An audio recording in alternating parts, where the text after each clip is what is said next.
or I'm tagging Hasbro, Watsy, and retweeting them myself on top of everybody else. And I can't get it to fucking trend. I was pissed. I've got over 20,000 views just on that shit. Oh, wow. And a little 4,000 view, Aragorn pictures trending. I'm like, what the fuck, man? I gotta figure this shit out. So. Steph knows my plight. Help, I'm being suppressed. He's repressing me.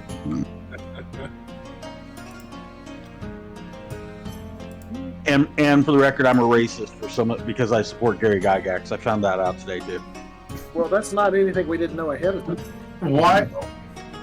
Why would that be the definitive element? I did know he shaved his head and did all those fun things before he passed. What makes him the racist? Well, I found out a couple days ago I was racist because I posted a picture of modern D&D versus D&D in the past, a picture by Elmore from Dragonlance, and Dragonlance is racist, so I'm a racist for that. And there were no people of color in the original picture, so I'm a racist for that. Gary Gygax helped invent Drow, even though Drow are dark elves from way back in the 1600s, according to Webster. So I'm a racist for that. Gary Gygax supported the over-sexualization of women and created orcs being black people. So I'm a racist for that. I mean, I've literally seen it all. We were pig A bunch of bored people. I know. So yeah, I'm a racist, sexist pig. Well, I've been called racist so many times in the last 20 years that the word has no meaning anymore. And I'm an ableist, which was a word I didn't even know existed not too long ago, because I make fun of people in wheelchairs. Because they're fun. What's that? Well, no. I had wheelchairs. Brian's about ready to start the stream, so I need to shut up now. Actually, the stream has started, so. And what's the hardest part about eating vegetables? Yeah, we're really going to get some views. Wheelchairs. What did you say? Wheelchairs. Okay, yeah. So this one might this is definitely going to be an interesting stream. Okay, folks, everybody, welcome back. Hi, everyone. People in chat who hopefully will eventually show up.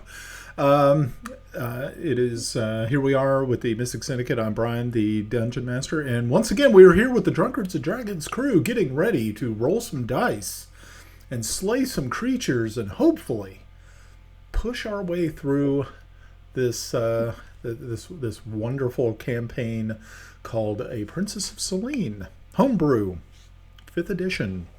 So welcome one and all, and as always we're going to start with our introductions, and we're going to start all the way up there at the top left with Melinda.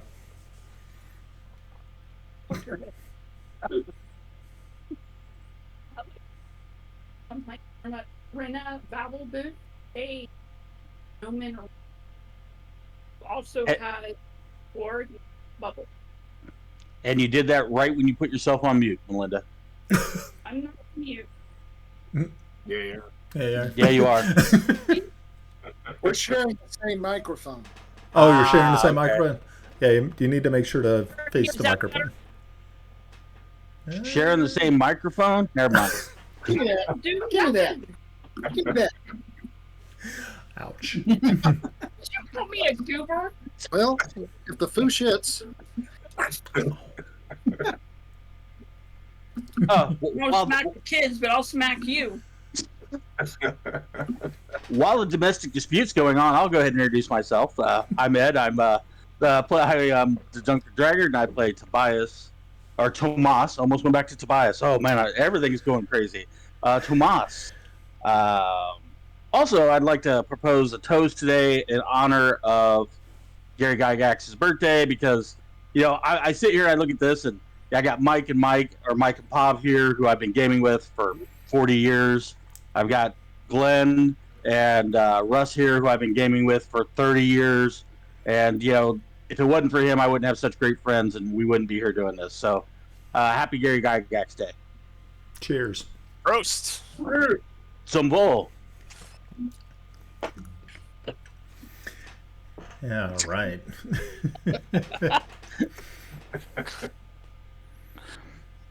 You're up, G.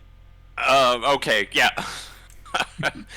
My name's Mike. I'm playing Kiffy Blackhammer, a dwarven cleric of Fortubo. Hello, I'm Pav, and I play Kelix, a cleric, a paladin of Heronius. I'm Russ. I'm playing Jan Grima Toffermath and Halderson, who is a fire mage. Well, a wannabe fire mage who's kind of using cold too, but it just depends. He's And got that- it all. And that would make me, what is that? Temple Snibbenblaven, the artist that's following these guys around. Nice. The guy You have a who's special following time? everyone. You can All get right. one, a little Oh, okay. art for drinks. All right. So the last time that we had left off, you had taken on a special request by one Lily Nels, who asked you to travel to the city of Marydale, which is in the far eastern reaches of Sterich, which is a country that has a loose alliance with Bissell. And after hearing her plea, you took it upon yourself to go ahead and start making your way towards Marydale. You had went through the western part of Bissell, went through the farming community of Rebekel, where Grenna was briefly reunited with her family. You were able to catch the boat, a couple of boats actually, and started to make your way down the Javon River to where you had gotten to a very, very dangerous swamp. You had crossed into the swamp, made your way through a portion of it when your party was set upon by a hydra. And after a very explosive meeting with said hydra, brought to you by Yarn, it was quickly dispatched using fire and steel, and that is where we end up picking up tonight's adventure. So once again, Brian, you mean fire, steel, and a song. and a song. That's right. The song. Yeah, Brave Sir Robin ran away, except it was Brave Sir Thomas. Brave Sir Thomas whooped some ass, but hey. Okay, that's great. Okay, so yes, picking back up, we are still in the swamp. You've just actually has after you had went through, harvested the important parts of said hydra, and went ahead and got back into your small boats and started to make your way back towards the south and to your target. So with that in mind, I'm going to before I get into that, I just wanted to make a couple of really quick thank yous going out. We are using tabletop audio this evening for our background ambient noise and some music. So if you are listening to the stream, you will probably be able to hear that. If you catch us later on YouTube, because we do have a YouTube channel that we every once in a while load stuff up to, you can also catch us there as well. Any maps that we have are provided by Anna B. Meyer and her beautiful maps of Greyhawk, so make sure to drop by annabmeyer.com. She has a Patreon page also, so make sure to visit her Patreon, and if you have some extra coin to pass along, she would be happy enough to use that to further her map making cartography skills. So yeah, think about joining or checking her out. All right, so here we are. As you are, you continue to make your way south. It's a little bit after midday, and you can hear life is just teeming all around you. You can hear cicadas, crickets, things of that nature. Every once in a while, you hear birds that are chirping and in the trees above your heads. A lot of the trees here are a lot like cypress. So as you're going through, you're having to navigate around cypress knees, large trunks of these just gigantic, majestic looking trees. And as you continue on, the air becomes kind of oppressive and just kind of presses around you. And as you make a perception check.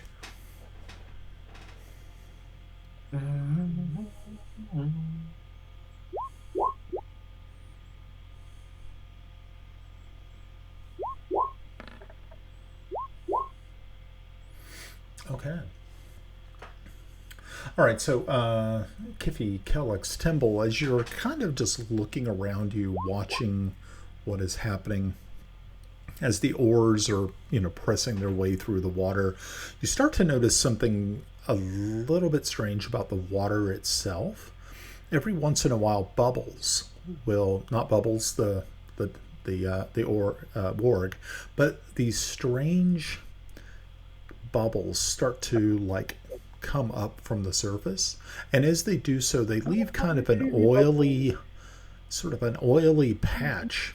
You can actually see the multi-colors of oil mixed with water as the sunlight strikes it.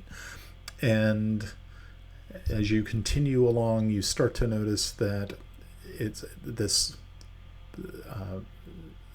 thickness in the air just seems to coalesce more towards the bottom, right above just right below the sides of your boats. And you could actually take your hand and just kind of run it through it, and it will make little eddies in this, not really fog, but it's kind of just this strange mist that has a very, it's got a really kind of a funny kind of weird smell.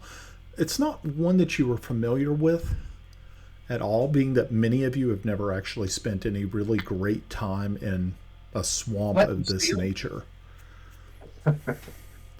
So A little flat and steel in the fog. Named Jed nearby? I'm sorry? Is there a guy named Jed nearby? Jed. Just a poor Come on, Ed. mountaineer. What's wrong? About a man named Jed.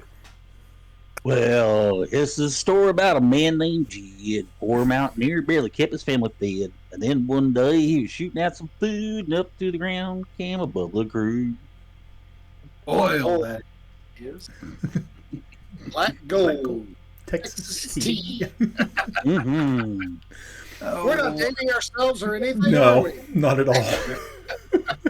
just proving that we were raised on TV. I don't think I've ever needed to prove that. Yeah, no one ever questioned me about this. Whilst Timble is trying to spark it, real quick, how long are we after the Hydra attack? Have we long rested since then? Actually, you're probably only about 2 hours outside of the outside of that attack. Roger.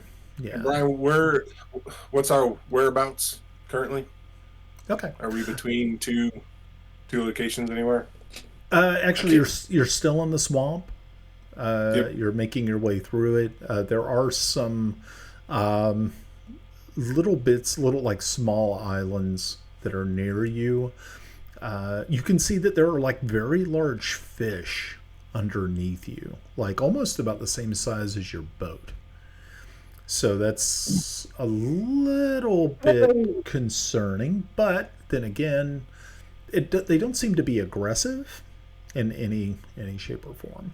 But as you continue to make your way on, the water starts to become more and more murky, and it's kind of soup-like. Yes, Timble. Can I get the attention of an oarsman and say, have you seen this before? The fellow looks at it and says, I have actually. Not something What is it? we definitely don't want to be sticking around. I tell you that. Dark things move through the waters here. Okay. He said, "You Can smell." we assist in getting us, moving us faster? Well, unfortunately, there is only a certain amount of oars that they have. I mean, unless you guys want to create some oars, and I don't know how you'd be able to pull that off. But I mean, if you have some sort of magical means of pushing forward, that would be, of course, probably. What Yeah, would I roll? because you can actually What would I see roll that the to think oarsmen. about? The oarsmen are looking around, and you can see that there is a look of paranoia. So that also kind of sticks in your mind as you start to see this. Yes, Is there history or something we could roll? you see if- can. Yeah, see if- no? yeah. If you like some bardic knowledge, if there's a bard amongst you, There is. So imagine actually, that. the bard is going to use his bardic knowledge and look around in the boat. Is there a fishing rod in the boat? Yeah, actually, there is like a fishing rod, maybe, like one Take a those- piece of thread, yeah. kind of create like a thick, woolly thread, and try and make a little piece of bait. And I'm going to drop a line in and think about my bardic knowledge, what might be available here to catch and eat. Okay, yeah. Here's something else to date us. Here's a Popiole pocket fisherman under the bow. Yeah, there we go. Would that be a survival check? Yeah, that would be a survival check. Ah, man, I can't fish for crap. No. I mean, but it wasn't like they weren't interested. But as you throw, put the line in, and so something actually, it feels like something is actually tugging on the line. Gotcha. Okay. Mer people? I grab his belt. You grab his belt. Okay, so And if you and want then to, while I'm doing that, I'm going to do, I was looking at knowledge nature. I ran across survival first. So I'll do a knowledge nature for the bard. okay. 12. As far as nature goes, and these dark, murky swamps have some pretty creepy and very dangerous denizens in them. Unfortunately, though, your bardic knowledge has not really matured enough as of yet, being that this is just a new skill that you've picked up. So, but wonderful thing about this is now, if you do survive this swamp, you will have tales to tell and information to place down into text. So that's kind of at least one thing. You can look forward to that if you make it. When we make it. Is it, Brian? Can I Roughly. use my your knowledge? I'm sorry, what was that, Pav? Do I just wonder what time of the day it was. Let's see. It was a little bit after noon when you fought the Hydra, so you're now looking probably between 3 and 3:30. Okay. Yeah. And okay. and the trees here are starting to get a little bit thicker, but it still doesn't block enough light to be considered like a twilight setting now. What am I? Well, since we see the all the oarsmen on edge, I guess just gonna be ready and just in case something happens. Okay. Ranger And- knowledge. See if I know what's going on. You can give it a try if you have a knowledge. Oh, okay. Wow. Very cool. So yes, It's using better your than my perception.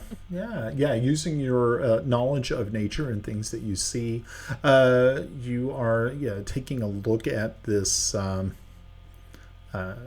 things that are going on. You're kind of taking in the nature and looking and realize that the bubbling, whatever is coming up from the bottom of this swamp, is a mixture of probably some pretty bad gases, like more or less decaying matter. Yeah. So that's kind of one thing, that it's heavy enough that it actually creates kind of a cloud-like film above the water also is kind of concerning to you. Something that you realize that you definitely don't want to be taking a big old gulp of it or smell, but other than that, that's really kind of as much as you're kind of pulling away.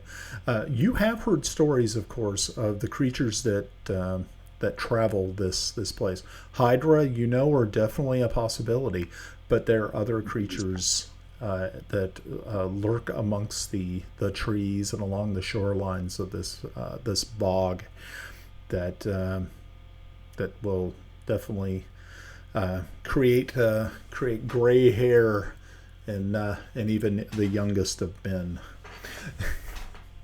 Mister mustn't looks at the tricksy things in the swamps. Speed up the certain fellas. I don't like this. Yeah, I asked the heads Orban how much longer till our next stop. He's thinking that you have at least another good 4 hours before you will get to a different location, or actually a stable location where there is an outpost. All right. So, Ed, I need you to make a strength check. Doing it. Oh, did I get a fish? Yes. Fish have you. Oh, yeah, there is that too. Well, good luck at this fish if he is. Okay, 15. so yeah, I mean, you're holding your own there. Whatever this thing is, it is definitely it's definitely putting on a really good fight, an excellent show. Unfortunately, the water is so murky, you're not really able to see exactly what you're pulling in. Timble, you had a question. Well, I was going to say that I understand that our little fire buddy here grabbed the belt of Tomas, but I'm going to start looking for lengths of rope Okay. to tie us off with. Okay. Yeah, there are at least fish don't look nice. yeah, there is a 50-foot coiled hemp rope that is on the bow of the ship of this boat, so you can easily reach it. It's just really just a matter of just turning to your left or right and just pulling on it. There are cleats on the sides of the boats, so I mean you can tie off, or tie an end to it or whatever you decide. So that's definitely a possibility. Okay. So as as Tomas is sitting there just fighting this thing to finally get it to at least breach the surface. And when it does, at first, all you see is this kind of like black mass. It's just kind of like, ooh, it almost kind of looks a lot like the oil that was popping up before. But as it does so, it starts to breach the surface more, and as it does, it just starts getting taller and taller and taller, and now the black hairy mass gives way, and you see this just gigantic humanoid creature with mottled gray and green skin, coal black eyes, and a hooked nose as it just breaks the surface and just gets taller and taller and taller as you look up, as it just continues to grow in size. Like the picture I just put in the chat? Body light. The picture you put in the chat. Hold on. Did you put it in Roll20 or did you put it in... Princess Celene. Oh, okay. Let's see what I can see. Yeah, unfortunately, What is if I do that, it just totally messes up all the cameras, so I can't. So we never did figure out a better way to do that. So, and just Sorry, folks. yeah, maybe one day we'll get to share all that cool stuff. And so, as this is going on, as the everybody who is in the same boat as Tomas, Kellex. We should probably define that. I'm sorry. We should probably define what individuals are in what boat. Oh, I'll be showing you the map here pretty soon. Do not fret, good sir. I am quite prepared. And Like, I might not want to be in. so I need Kellex and Grenna to go ahead and make a perception check. Go Kleenex. Go Kleenex. Hey, too much ass. Okay, so Kellex, you were more you as you were watching this just gigantic hulking mottled green and brown monstrosity just tower over the boat. Grenna looks to the left and sees another one breaching the surface just on the other side of their boat. But everyone in that boat is just so fixed on what Tomas has brought to the surface, they don't even see the other one, which is just also. And so I'm going to go ahead and break over to the map because I think you guys would like to see this. I know I'd like to see it. Do I get a free attack of opportunity because I've already got him hooked? Can I yank the hook out of his mouth and maybe give him 1 point of damage? Give him 1 point of damage.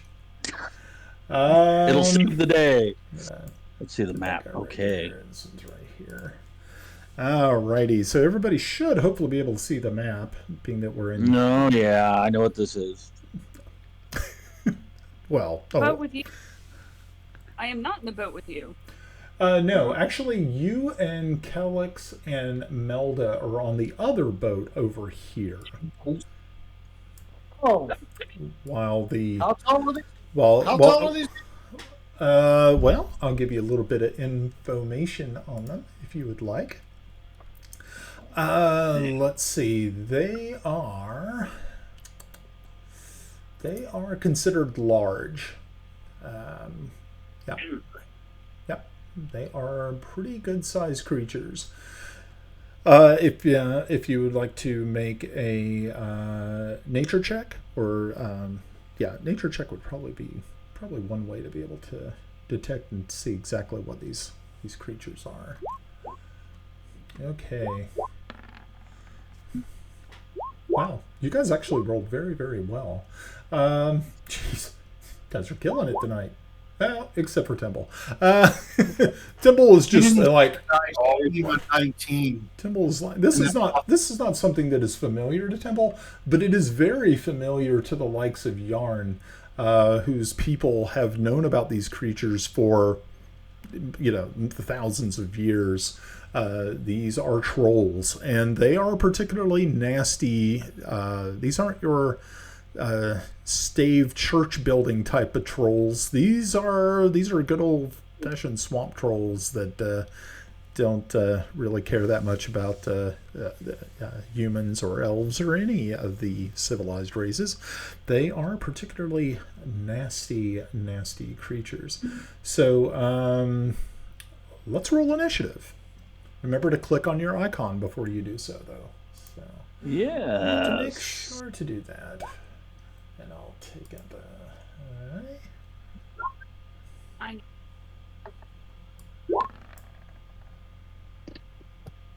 just make sure all of our little. Evidently, I did. Ooh. Nice one, too. Don't know where my turn. I'm completely engrossed with trying to reel him in. Yeah, you want to land this fish. Oh yeah.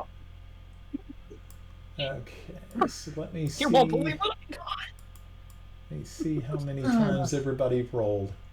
Okay, so it looks like I have a bunch of rolls for multiple people. Okay, so let me get this other. Let's see, which troll is that? Okay, that troll. Let me roll for this troll. So, Yarn, you're going to cast that pillar of fire? Okay. Yes. So, okay, Don't so forget to roll initiative for the other troll that you have hidden. That way Yeah. you can just bring him in later. okay, so I Just thinking about that. okay, so Timble, I have I think 2 different roles for you. I got a. I had one from way back when I usually start the game, testing Oh. to see if I Oh, selected it. that's why. Okay. Alrighty. Let's see. What did you roll before? I think it was a 5. I can't remember. I should be able to check out here. Uh, Bunch of nature, and no, that was a 25. No, that was a deception roll you made before. Interesting. Okay. Actually, hey, how about we just do this? I'm going to go ahead and clear it, and let's give it another spin. If you guys are cool with that. I am. I rolled a 6. Okay, well that's fine. Okay, so remember to click on your tokens. And, We're all doing this again? yeah, we're rolling again. I like this. You do. That's good. Roll 2. Now I All got a right, shitty here roll. we go. Thank you. Holy shit! I rolled a 6 again. Tracking. You are Not my doomed. Okay. You're doomed. Okay. He wanted to make, Brian wanted to make sure that the trolls got a shot. Hey. Like my trolls. Trolls. Alrighty. Okay, so it looks like we got everybody. Let's see, Holy Jenna, crap. I know. Alex, 19 the first go around. oh, and also let me make sure to get Melda in there in this little situation. Certainly don't want to leave out. Oh, that was terrible. Okay, well, that happens. That was just downright terrible. Alrighty, good deal, and so it begins. Alright, so troll number 2 is up, and he is actually going to try to upend your boat.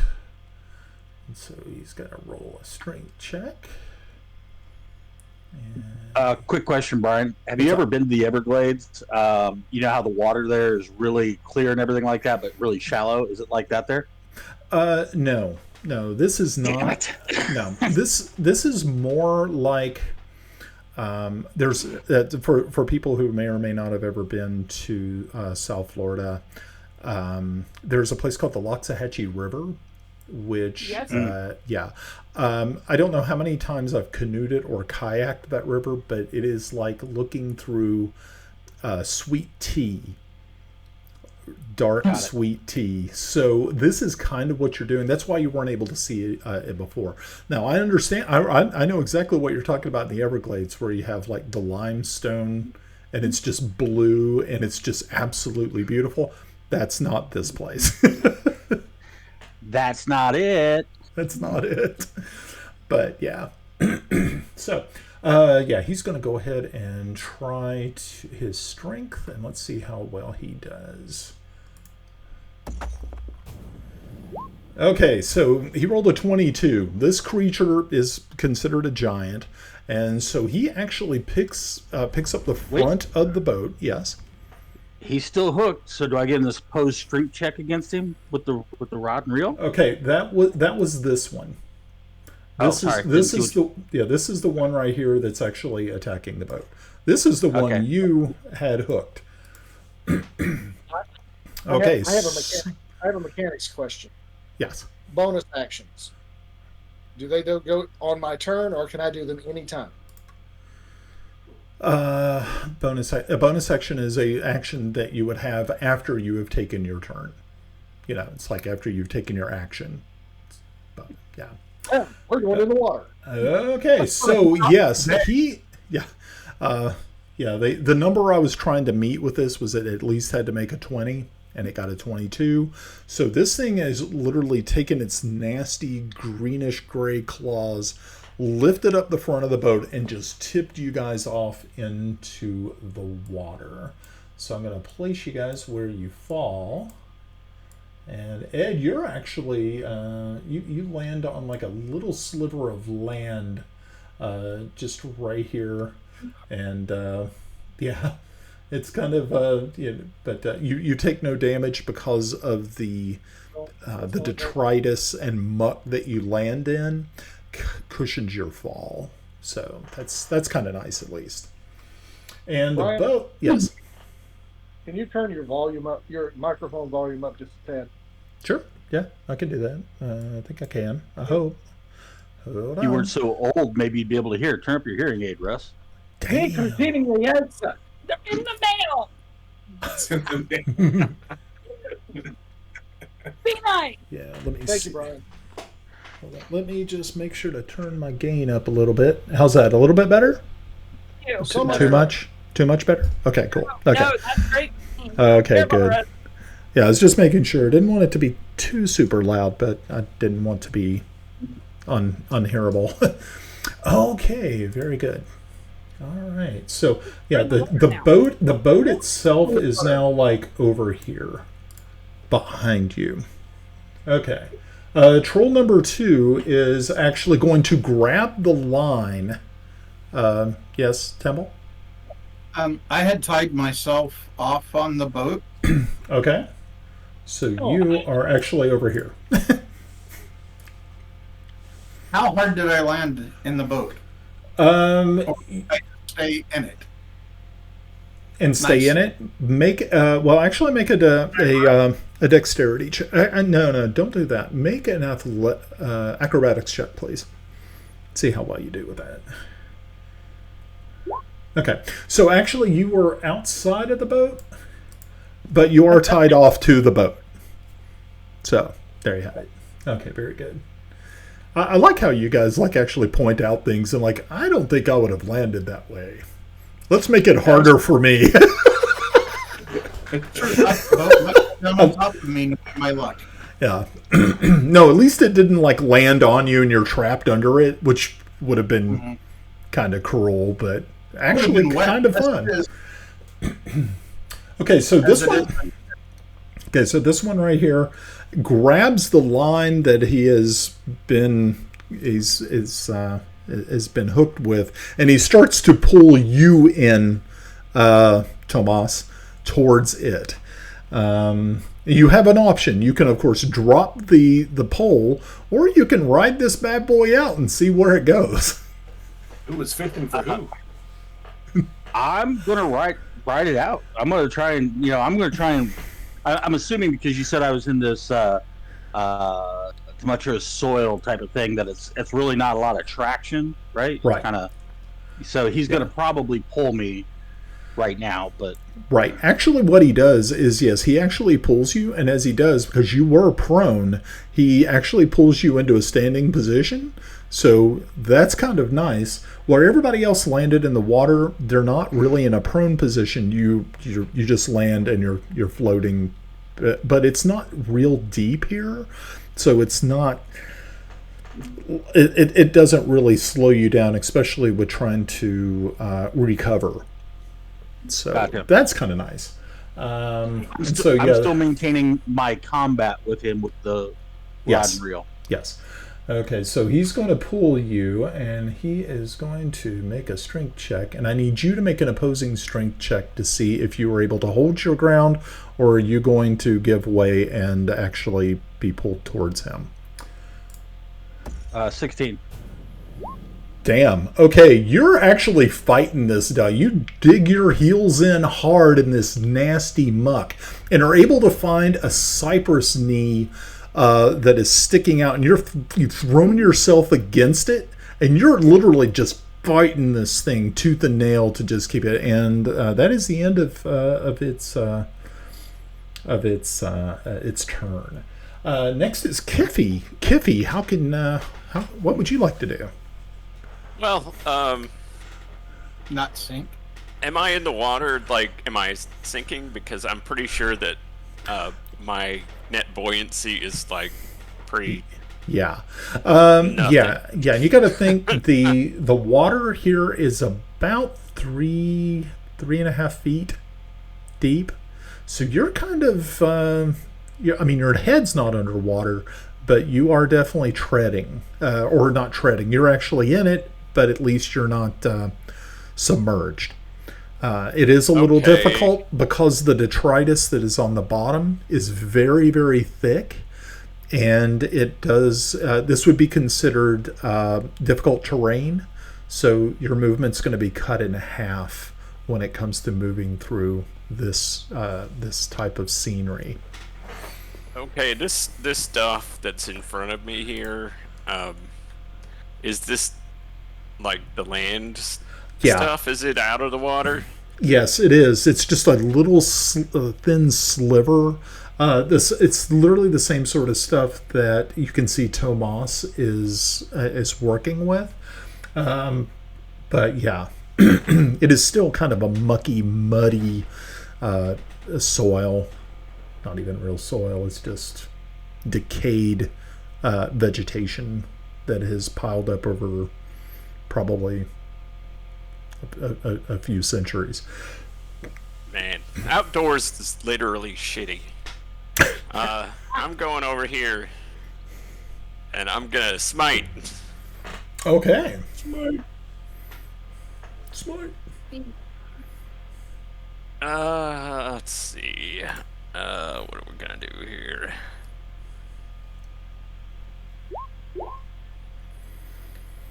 Okay, an 18. An 18 will definitely hit. Very, very good. And you do 8 points of damage. Nice. Okay, very good. Like that. Very, very nice. I think I will use my bonus action as well. So yeah, I'll use the bonus action from my War Priest ability to take a second one-handed attack, because it's probably a good idea to front load this stuff if at all possible. That'll hit. And another 11. Very nice. All right. Okay. Good start. Okay, great. Yarn, it's your turn. Okay. Do I smell anything that smells like naphtha? Smells like, I'm sorry, what? Naphtha. Like methane? No, naphtha. Naphtha? Petroleum product. Yeah, I'm not really sure. I'm looking at these black things. Yeah. Okay. Do they smell like they're petroleum, or do they look like they're petroleum? Yeah. You're thinking that it is definitely a petroleum type of product. Good. And these trolls have that petroleum on them? It's kind of hard to tell. Like I said, they're a mottled color. They may or may not. It's kind of hard to tell. All right. Well, gentlemen, which one is closest to me? The one with the troll, the thing, the stick? Yeah. All right. Come on, stick boy. That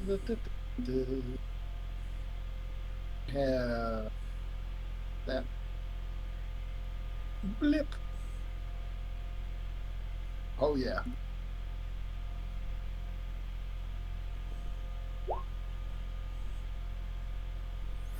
You didn't roll whether you. Yeah. 14. Okay.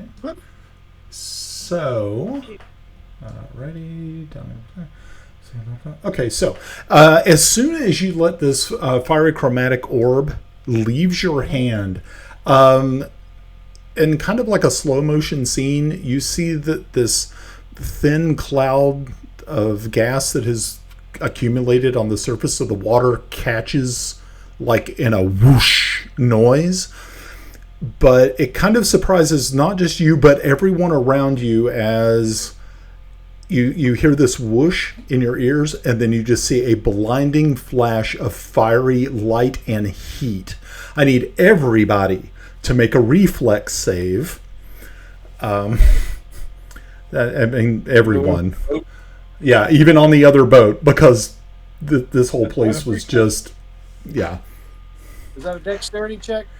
Yeah, reflex dexterity save. Yeah, that's fine. That's it. Wow. Okay. Good. Okay. Ooh. All right. This is pretty scary. Okay. All right. Bonus action. Let me roll that. Okay. Okay. So, let me see what's happening here. Okay. So let us take a look. See. I gotta roll some sweet damage. Okay. Alrighty. So if you were able to get a 15 or higher, you're only going to take half damage. Anybody below that is going to take full damage. And everyone, if you were in a boat, you're no longer in a boat. Okay. So here we Brian, go. can you repeat the damage toll?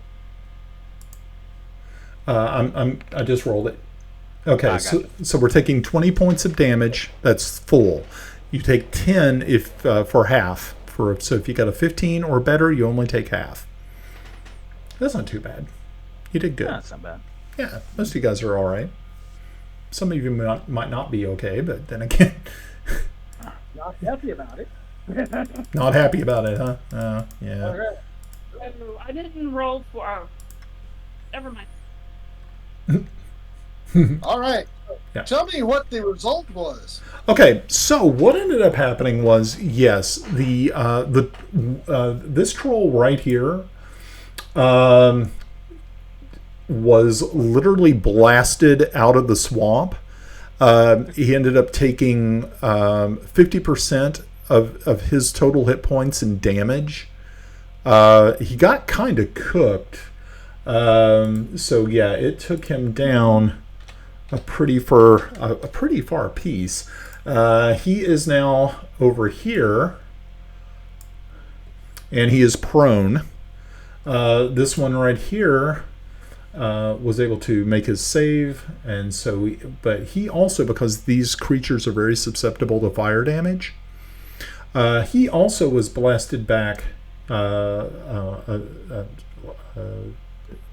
10 feet, and he also took an extra 20 points of fire damage. So we are looking at okay, cool. Yeah, Ryan? Yeah. The one that was blown back is the one I'm hooked onto. Can I try and pull him back towards me? He'll be off balance, so maybe I You can. get forward with him. Yeah, because of the force of the... Well, actually, here's the thing. You're being blasted away from him, and he's being blasted away from you. So what I need to do is determine if the line snaps or is broken with the explosion. So you know what? We're going to let fate decide, because I like fate. I like fate. And so, yeah. So how about we do this? I am going to do a percentile die. You can say either high or low, and we will determine where the dice falls. High. I think it's going to be the high part of 50, and I think it's going to be a 64. Wow. Oh, you're actually calling it. Well, because if I'm in control, I'm keeping on to this fish. Yes. Oh, yeah. If you then you are actually going to go with it. You know, if that's the case, or it's going to be with you, which means that that should be interesting. Okay, so here we go, and it's an 82. So yeah, you are actually able to, you know, position yourself in such a way that it ends up taking more damage because of the hook. So I need you to make a 1d4 damage on that.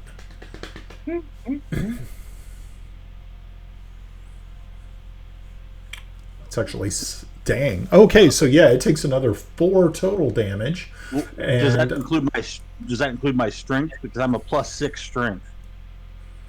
yeah, let's go. You have a +6 strength. Yeah, I didn't roll it as an attack. I just chucked the D4. But okay. Once you said what it was, oh crap! I should have done it as a damage roll. But anyway, Yeah, that's fine. Okay, yeah, and you instead of the hook being actually ripped out, you actually set it deeper into the troll. So back home, I got the taxidermy man. He's going to shit when he sees what I brings him. You catch it, you cook it, you eat it. Shark Week ain't got nothing on you. Shark Week. Oh Lord. Okay. Wow. Alrighty. So Yarn is finished. Kellex, you are over here. You are in. I'm sorry. Yarn is not finished. Oh, Yarn's not done. Okay. Bonus action. Okay. Also, hold up one moment because I need to actually put people where they got blown away. Okay. So everyone is going to get at least knocked back, except for Tomas. You guys are going to go flying out this way. Bubbles is in the water. Grana's over here. Boat is over here. Both boats are actually on fire, so we kind of need to keep an eye on that. But you know what the best part about this whole thing is? All the strange gas in the area has dissipated. I wonder how. It's gone. Dissipated. Evaporated? Explodiated? I don't know. Whatever you want to call it. Okay, so what are you... It's kind of like when you wave that match in the bathroom after you take a deuce. God. Okay. So, Yarn, what are you doing? I mean, you got knocked back 5 feet, but you're still up. Then I was going to do a misty step and get out of there, but I'm close enough to the edge. So Okay. I'm good. Cool. All right. Excellent. Kellex. So I guess my question is, am I prone? Is it deep here? I know you said it wasn't too deep over that way, but yeah, over here it's more like 5 feet. I don't know how tall you are, but I'm 6'4" or 6'7", something like that. Oh, yeah, over 6. then you're actually good. You're in good. You're fine. Okay. But am I prone? I guess is what I'm asking. It would be difficult to be prone yeah. because you're in the water. It doesn't really. Yeah. I would hope not. Well, I'm definitely not going to be able to rush over there in time.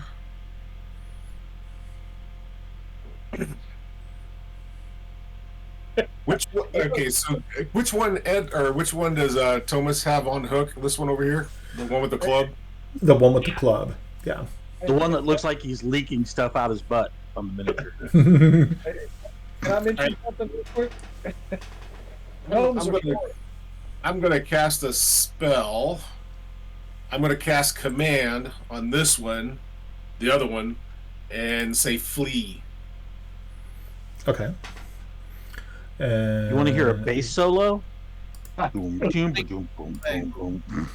Does that have a DC? It's a wisdom. Yeah, he has Wisdom to do a save? wisdom save. Okie dokie, we can do that. Wisdom save. What's the number? Speak one word command to a creature you can see within range, which is 60 feet. The target must succeed on a wisdom saving throw or follow the command on its next turn. The spell has no effect if the target is undead. Okay. What's the DC? Or actually, also if it doesn't understand your language. Oh, I didn't see Oh. that. That was a waste. Yeah. Trolls are actually smart. They're like a 7 or an 8 for an intelligence. Yep, they are I only 7. know this 'cause okay. I knew Yeah. that because I had the module I wrote that had the troll monster. So I actually like, oh, okay, yeah, cool. Okay. 2, awesome.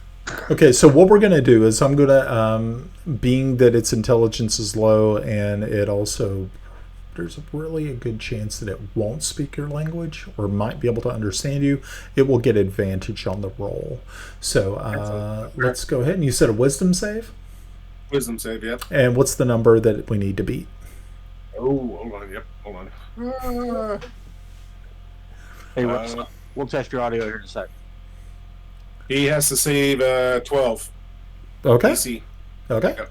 So his first roll is a 5. Wow. But he gets advantage. So Woohoo. let's see. We're there. Oh, he failed. Okay, so it looks around at you with some sort of recognition that it understood what you were saying, and it looks very puzzled. But it does actually follow your command. It turns on heel, and it starts to flee in this direction, over in this area. And being that it has 30 feet, let's see. It starts to wander off that way. All right. All right, and then I'm gonna. Is there is this considered rough terrain, Yes. Brian? Yes. All right, I'm gonna try to move. I guess I can only move 15 feet, so I'm gonna try to make my way toward. Actually, what about the oarsmen? Are they okay? The oarsmen unfortunately have not fared as well as you. You can actually see that there were 2 in each boat, and you see that two of them are not. You can't even see them. One is floating face down, sort of like this. One was blown into a tree, and his body is hanging limply from the limbs of it. Probably about 25 feet off the ground. Are you happy with yourself now? Yeah. Oh, okay. I hope you don't sleep very well tonight, Yarn. All right. So I'm gonna. Well, obviously they're dead. So I'm gonna try to make my. In your 5-foot squares, Brian. Yes, 5-foot squares. Okay. And 10, 15. I'm gonna make my way toward. Is this land right here? No, you're still in the. Well, this is land right here. Yes. Okay. I'm gonna Yeah. try to. I'm at least gonna get myself up to on the land. Hopefully. Yeah, you can see like the shadows of fish right here. So it's like a little strip of land you can see here. This is like actually like little pools within it. So yeah, it's a very kind of strange terrain. Okay. Okay. Before he makes that, mind that the boats are on fire. Yes, the boats are on fire. The boats are on fire. That might change what he does, because if there's boats on fire, he might want to put it out. Yeah, I forgot about the boat. Yeah, you know what? Can I retract what I just did and try to make, I don't know, throw. Are these things? They could tip it over. I don't think I can, but I'll try to do my best to try to put out the flames. Okay, awesome. Alrighty, very good. Shove it back in the waters. Okay, Timble. The water's fine. I had planned before. Almost been saved. As I'm going to pull myself up onto the boat. Okay, Is it on fire? whip off it's my on cloak. fire. Uh-huh. Oh, I'm going to whip off my cloak and start putting it Okay. out. Okay. Nice wet area. I Okay. snuff it. Very good. Okay, that's good. You want me to- Yep. So it'll probably take you close to about 2 full turns to totally get this boat under control. While I am up there doing that, may I hold one action? Sure. Okay. Okay. Alrighty. Melda is going to actually take a 5-foot step. It's not actually a 5-foot step. It's actually a little bit more. Actually, she could probably. She's taller than Grenna, and Grenna's actually treading water because I don't think Grenna was tall enough, and it's deep here. So she's actually going to take a shot at this troll with an arrow. Let's see how she does. Let's see, one attack. Let's go. 17 and a 9, then it will definitely work. Very, very good. So let's see, that's 16. Okay, so cool. Alrighty, that was good. Tomas. Okay, Tomas, you are up, and you have the troll online.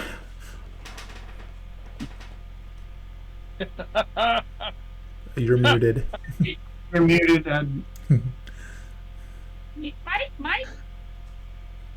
Go ahead, Grenna. Oh, okay. Sorry, I thought I heard talking. So I'm going to try and pull it towards me. Is that an opposed strength check? Yes.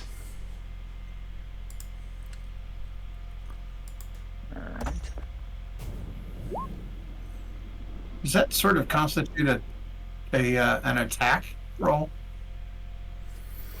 I've already hooked. He's going to win, but I'm already engaged with it. Okay. I don't need to hit him with anything. It's just an opposed strength check. That's how I'd run it. Yeah. Well, I was curious because of my master of tactics, a help action. Anyone within 30 feet, I can give you advantage. Well, Okay. I'm in combat with him. Okay, so I get an advantage. Sweet. Yeah, up to the DM. Yeah, that's fine. you go. Oh my God! Wow. Okay. So with that masterful amount of just masculine bravado, you literally throw the pole over the back of your shoulder, and you just start pulling. And actually, you were able to pull it about another 5 feet closer to you. With that, it actually looks surprised at just something as it would consider so insignificant, and really just a meal would have that much just raw power. Obviously, the adrenaline is just pumping through Tomas at this point in time. Gotcha. All right. And so, as a bonus action, can I throw a dagger at him? Because I have two of them fighting that superiority, so I can. Okay. Yeah. Actually, I might actually do something else. Let me double check this. I'm gonna throw Kiffy at him. Throw Kiffy at it. What? Oh wow, that's an awesome idea. Don't you dare! Dwarf tossing. Let's try.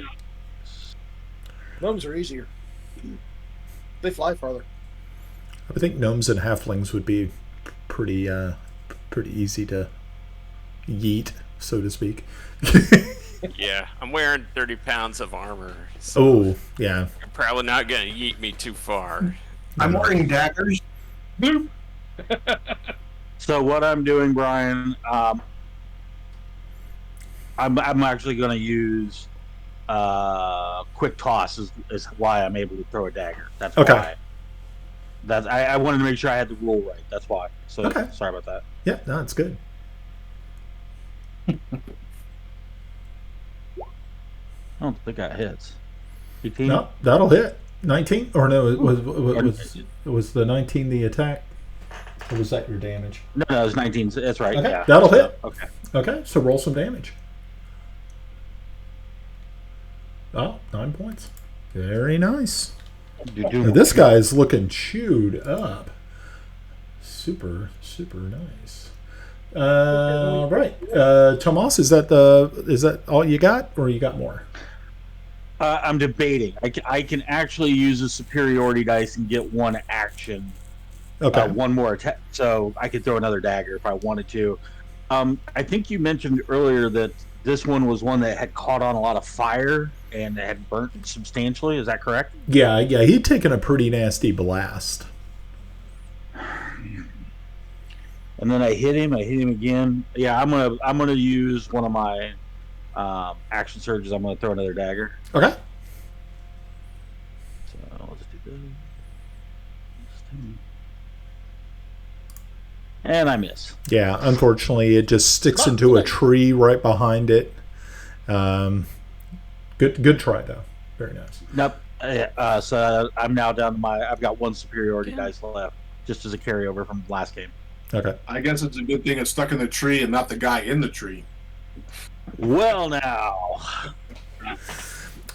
I was thinking that he said it was too bad that it went and hit the tree, and I'm like, I could think of worse. If you heard that whoop as it went into the water, that would be worse. You lost. Okay. Oh, make me cry over silver pieces. Well, you know, you're playing. You cry over silver fleeces. We cry over you playing. Oh, well. Okay. I just don't see a Smithy out here to replace it. Okay, and Grenna, it's your turn. Boop. Only dog paddle. Yeah, so right now you're actually treading water and would not be able to make an attack unless you are able to get to land.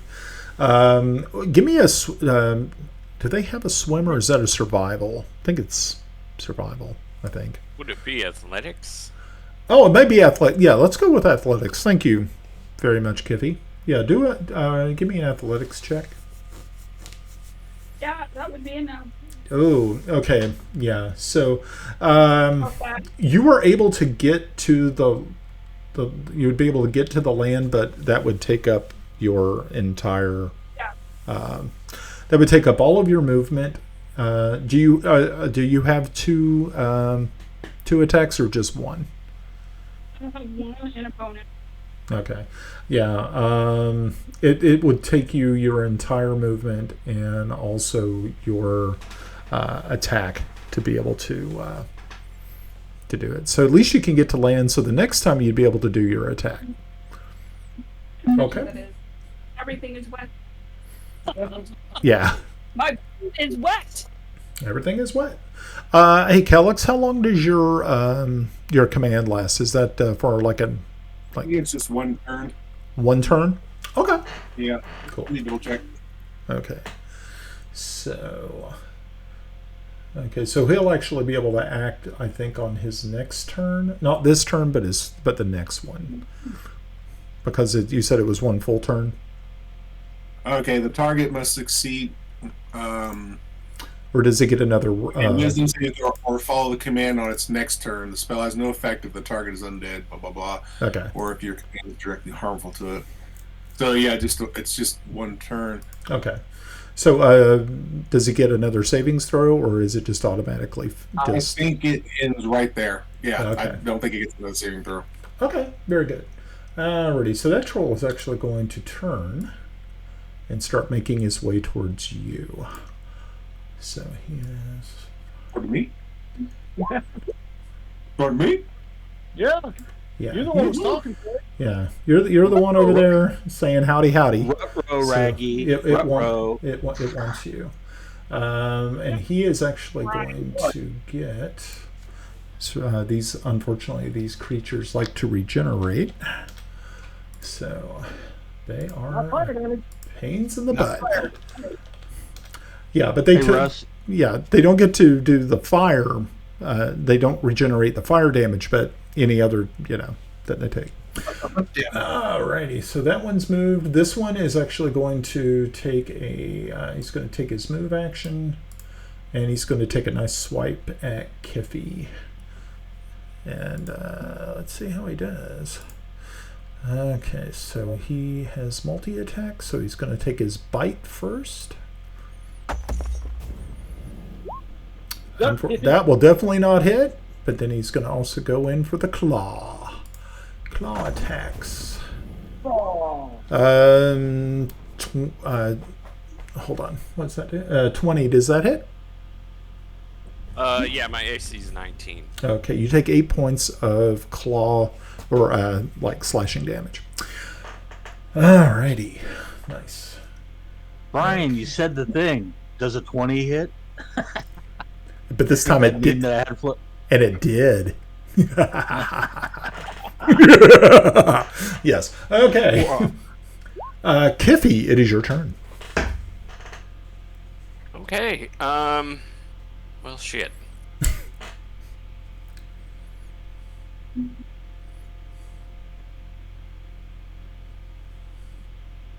Where's that smite when you need it? Yeah. I'm a little short on spells, but let's. I'm gonna. Said short. Ha. I see what you did there. Ouch. All right. Well, let's just do a straight up roll with the Warhammer and see how it goes. Okay. I'm gonna use my bonus action to take another Another attack. Okay. Yep. And I'm gonna channel divinity to add 10 to this attack roll. Okay.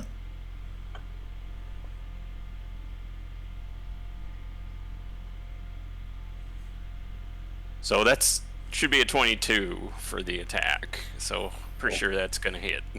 Okay. Oh, there it goes. Okay, so you add a 10 to that? Okay, so yeah. you do 14 points of bludgeoning damage? Nice. Yeah. And this is from the magic Warhammer. Okay. So you hit Nice. twice? Or you swung twice? I swung twice. I get the War Priest thing lets me Yep. take an extra one-handed attack as a bonus action, and then my turn undead thing I used instead to give myself +10 to this attack roll. So I wasn't questioning, I was asking. yeah, I'm just explaining that's the mechanics I was using there. Okay. Yarn, it is your turn. Yeah, great. Please, no fire. I still have eyebrows. Push button. Well, let's see. My question is, can Kiffy take out this guy? Now we generate. What do you mean? I'm right there. I do damage too. I like Kiffy.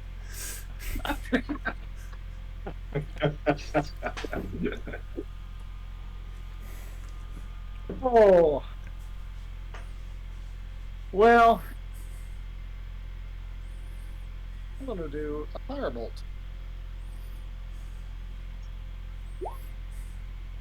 Okay. All right. So yeah, that will definitely hit. Doing 3 points of fire damage. But being that this area is so turbulent and like the gases keep bubbling up and stuff, it's actually going to double the damage on it. So you actually give him 6 damage. So that actually does do a little bit of cooking, which is pretty nice. It roars out in pain as this firebolt streaks across, just glowing brightly as it ignites the gases that keep bubbling up from the swamp below. At least this time, though, it doesn't have that unbelievable fireball effect, which just engulfed the entire area, singeing everything and setting stuff on fire. So Something that could be seen from orbit. Yeah, fine. Yeah. Okay. Well, good news, So that thing. works. Yarn, is there anything else you wanted to do? Just back up a little bit here. Okay. Yeah. Okay. Good deal. Calyx. Right now, Calyx, you are still in the water, and you can see this big old green troll is making its way over to you. And it doesn't want to talk or whisper sweet nothings in your ear. I think it wants to do harm to you.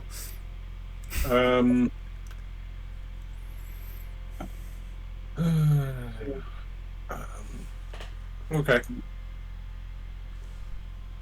Yeah, it's not melt. Either the troll or the boat. I'm just trying to think of which. How much aflame is our boat? Okay, so your boat is right now. You're kind of thinking in at least another 2 rounds, this boat is not going to be seaworthy any longer.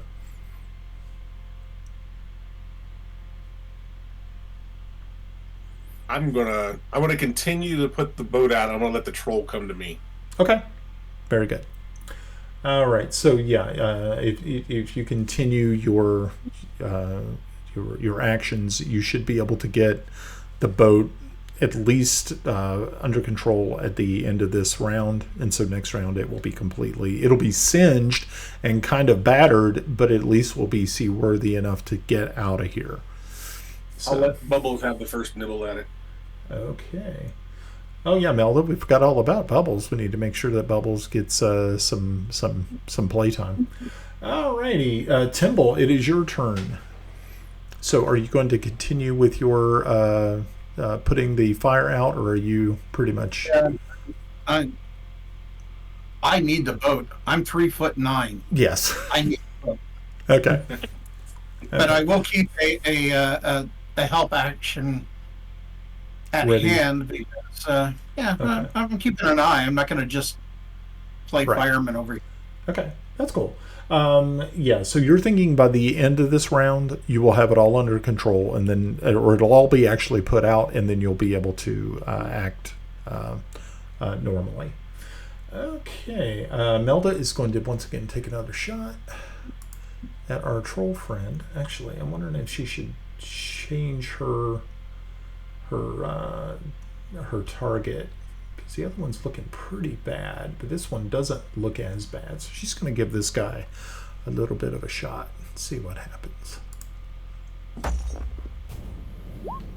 That's a 22 and does 9 points of damage. So there we go. Nice. So let's see. Cool. All right, excellent.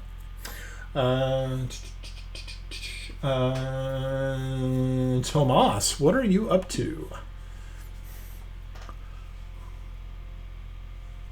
You're muted. Muted. Mike. No. What? Yeah. Right here. That's a tall pile of poo. That's Mike. That's Mike.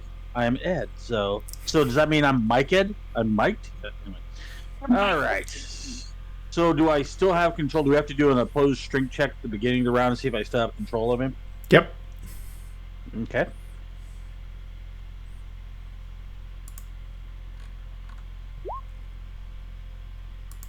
All right. 24. Ooh, ouch. That was a natural 1 on the on our troll friend. So Ooh, does that make him prone? So actually, you pull him across this and actually get him right here, and he loses his footing, and he's like skidding across this muddy, and so he's like literally right in front of you, but it is on the ground, prone between you and Kiffy. Kiffy will actually get a attack of opportunity on it. Yes. Nice. I was where I was going. Yep. So Oh, yippee. 20 will definitely hit with a 9. And as so, Kiffy, how do you want this to play out? Well, if we could involve exploding his noggin, that would be outstanding. Okay. So as this troll goes sliding past on this little outstretch of muck and just algae, Kiffy brings his hammer back and just buries it right on top of the head of this creature, and you just see like this gray green brain matter just squeezing out of its ears as one of its eyeballs actually like pops out and is being kind of like dragged by Tomas. Was that graphic enough? Everybody like that? Damn right. Lovely. I only have one question there, Brian. Yes. out of character knowledge, I know we need to try and get him below 10 hit points. That way he doesn't regenerate. Is this more than negative 10 hit points? Like a big splat? Because I still have an action. I'm going to jump on him and keep stabbing him. Well, see, Remember, that's the weird thing, man. You just don't really know. Then I'm going to, well, you know what I'm going to do then. I'm Good down on play, him. Ed. So with my attack, I'm going to proceed to chop him. Okay. Tomas, get me the eyeball. Yeah, whatever. Okay, so you Would it be, do I have to roll to hit if he's prone and he's dead? Ish? no, you don't have to. So yeah, so this is kind of like a coup de grace. Yeah. So you do 8 so points of damage. Yep. Okay. No, I did 10. Was it 8 points? Yeah. Okay. So 8 points of damage. Alrighty. And since I have one more attack, well, I don't want to Okay. use my action search. No. I'm not going to use my action search. My bad. Okay. Alrighty. Good But deal. I'm on top of him, so if he moves, he's getting the He's waka, getting waka, this. waka, waka. He's getting stabby time. Yes. He's getting Okay. stabby time. Good deal. All right, Grinna, it is your turn. So, Grinna, you are on somewhat dry land, but you can do what you want, and also remember, Bubbles is also at your disposal. Alright, I'm gonna try Firebolt. See how this does. Okay. Okay. Wow. Okay. So yes, Firebolt. Okay, so yeah, you cast Firebolt, and again, you can see the air around it glows with this intense flame. It strikes the troll. Do you want to go ahead and roll damage? Okay, so you're going to. What was the maximum damage that bolt would have done? D10. Okay, so it'd be 15 points of damage that you do in total, which is pretty good. Let's see. Yeah, let me just. Do what? For a cantrip. Yeah, not too bad for a cantrip, right? Yeah, that's pretty good. Good work. Okay, is there anything? I'm sorry? Thing. Okay. Bulls can't stand up to a troll. No, Bubbles can't stand up to a troll. Because he walks on 4 legs. And it's watery, so that gives them a huge disadvantage, like us. It's only half a troll. Alright. He's actually going to move down toward me. Okay. Right behind you. Good deal. Come, boy, come. D'Artagnan, I will kill the troll. You fit. Good dog. I'm done. Okay, so let's see. That's Grenna. Troll number 2. Troll number 1 is out of the picture. So he's kind of shot. Let me just put him. Let me put him in the X category here. This one's got 30 feet. So it's got. Let me see what our range is here.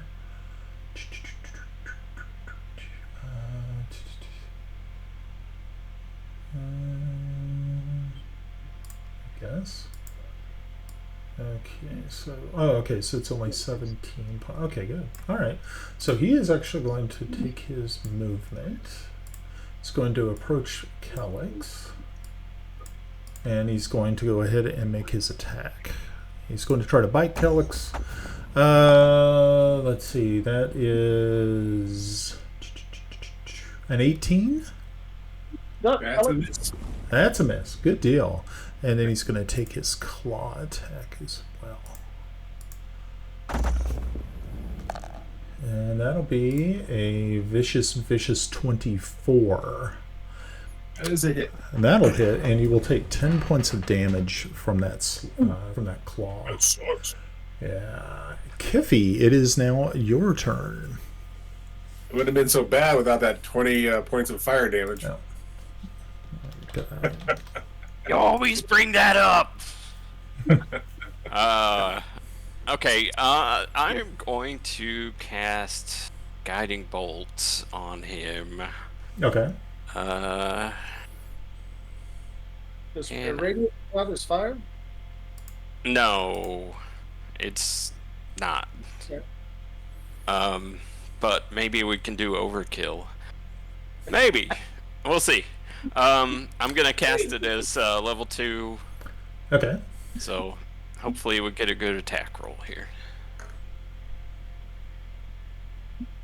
No, not so much. Oh. So, Well, it was a good try. Let's see if it pops up here on the Yeah, on so the, on the VTT. Hopefully. Alrighty. Well, it was a good. it was a 14. It was a 14. Unfortunately, a 14 is not going to make the grade. Unfortunately. All right. Did you want to move? Yeah, get. I can't move very far. Right. 12.5 feet, so that's like 2 squares. Okay. Okay. Okay. Yarn, it is now your turn. First thing I do is yell, Killix duck. Oh Not boy. again. Oh boy. Okay, a 19 is definitely going to hit. Just don't use Ooh. fire. Yeah, that's fire. Did myself. So, okay, so 14 points of damage, Calyx. I need you to make a reflex save.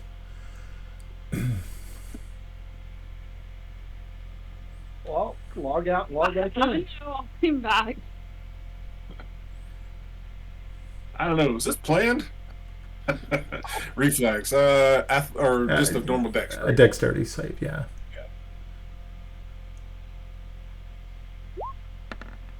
Ooh, ouch. Oh shit. Okay, so that's not good. That wasn't a good roll. Okay, so the troll's going to take double damage from that. So that is going to be 28 points of damage, which is that's pretty damn good. Yeah, because of the. Hold on. I'm sorry. Don't spell. I cut out Pam. Killix out of that. Okay, because being that there wasn't really, I mean, the gas over here was able to regenerate faster than was over there because you guys were fighting over there. He's gonna have a little bit of blowback, unfortunately. Okay, yeah. Okay, so that is was that Get it for 28? export, right? Even after Grinna hit it with the fire last turn, I'm sorry. even after Grinna hit it with the firebolt last turn. Oh, that's right. You did hit it with a fireball last turn. Okay. Oh, that's good. Okay, so actually, Calyx, you will not take actually any damage, but you will get force pushback, and it will push you back here. Just out of reach of the monster, actually. But you do not actually take any damage. See, not so bad. Okay, very nice. And that was good. All right. Yarn, anything else you got going on? I'm looking around real quick to make sure there's not anything else coming out of the waters. Yeah, shambling mound for the win. No, just kidding. Sure, what I've done, I deleted myself from the board. You deleted yourself from the board. Okay. That's kind of different. That's different. Did. Hold on one moment, and I will get you back onto the board. Mad skills, y'all. Okay. There's monster. It's monster Grenna. It's super me. Okay. Let me just make sure. Let me make sure that you are. Don't know where that name came from. Okay, so Grenna. Oh, okay, cool. Hold on.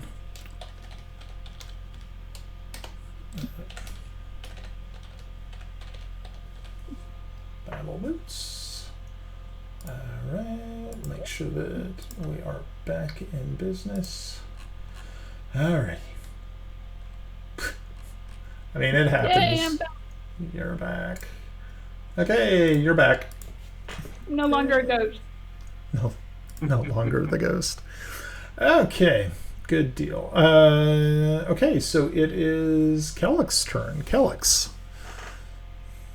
What's the troll look like? Is it It's pretty? it's in pretty bad condition. Yeah.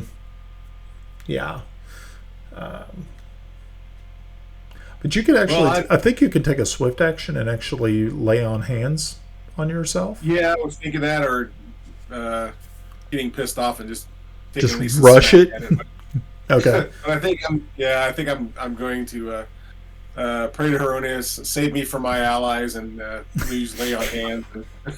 Save me from my allies. And I'm going to use all 20 points. Okay. Save me. Okay. Very good. All right. You They still don't call me sluggish. yeah, Maybe you, for nothing. yeah, you still have an action. You still have an action. Do I still have an action? Yeah, because that was a swift action to heal yourself. swift It does action. it. Alright. Yeah. I am going to bring my hammer up, and I am going to smack the crap out of this thing. Yeah. Okay. Let's give it a shot.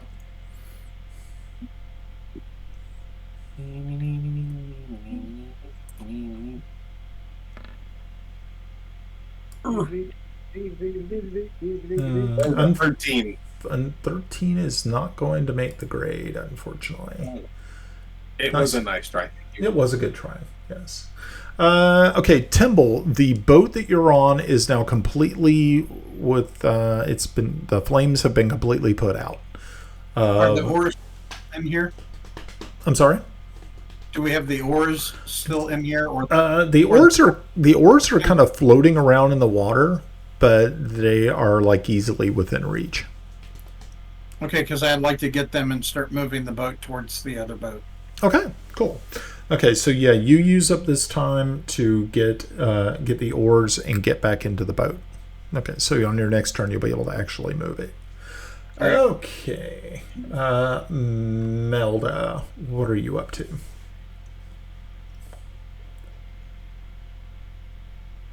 Oh, I'm sorry, I'm Melda. Don't know why I thought that. I was thinking, yeah, this was a conversation that we had earlier that I was hoping somebody was going to play Melda, not me. Okay, so she's going to actually take the shot at the troll. That is not going to make the grade, unfortunately. Okay, it was a good try. It was a good try. Alrighty, and Squire Tomas. Is it possible for me to use my help action, or is that too much with gathering oars? That would be too much right. with what you're trying to do. Okay, Simple enough. so Squire Tomas. Yeah. Hold on. Let me just do the distance tool real quick.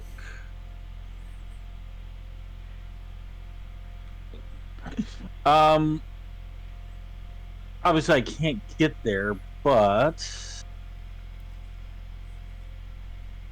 Have any ranged weapons you can use? not that far, and I'm out of daggers because I've thrown 2. So I do have a crossbow, but I'm thinking about Hopping in the boat. Arctic inspiration and helping somebody on the other side. Okay. I'm just looking at 60 feet. I think I'm more than 60 feet out. Actually, you are not that far. You're actually. Who are you trying to inspire? That whoever's within the 60-foot zone. I'm just gonna. Okay. Well, Kellick's is only 39 feet away. Oh, I Galena see. is 24, and Melda is 28. So you have possibilities. How about you off, Kellex? I'm good now. I laid hands on myself. I got you. Myself. he's looking back, I'm going to give Kellex Bardic Inspiration. That gives you a D6 that you can use. You can use it on any roll, attack roll, saving roll, ability checks. So that'll give you, that way we'll definitely get a hit out of you. You know what I mean? Thank you, good sir. No problem. And I do have a crossbow, so I'm going to, so that's one, and then I'm going to sling the crossbow out and try and hit it. Okay. Unfortunately. Well, my bad. Oh, did you roll the damage? Okay. I hit the wrong spot. Okay. Yeah. That doesn't hit. That'll so it miss. doesn't matter. Okay. Very good. All right. Okay. Troll is up, and Troll's gonna get to soak some of that. Did we skip Grenna at Did we? Bubbles? Did we? Oh, that's right. Because that's right. She eliminated herself from the turn order. Okay, Grinna, it is now your turn. And for the record, Brian, all those actions were assumed that the troll's been through his turn and he has not moved, right? Because I was stabbing him and killing him for overkill. Yes. Okay, so he will not come back at us. Good. Just verifying. Thank you. Okay. So. Nope. That is not going to work, unfortunately. Good try. For effort. Okay, so Mr. Troll. Nobody catches on fire. We're good Working on it. on our team. Working on it. Okay, this troll is going to once again take his attacks on Kellex. Putting out all of his anger. First with a bite. You killed my friend. 17, that'll not hit, I guess. And he's Yay, going split to tail. take another claw attack. Claw attack is a 25. And That is it. Yeah, he will do 9 points of damage to you, sir. Okay, Kiffy. Okay. I'm gonna use my last spell. So anybody wants healing? Sorry about you. I got 10. I'm only 10 down. I'm sure there are people that are worse off than. Oh yeah, I'm way worse off than you. All right. Let's do this.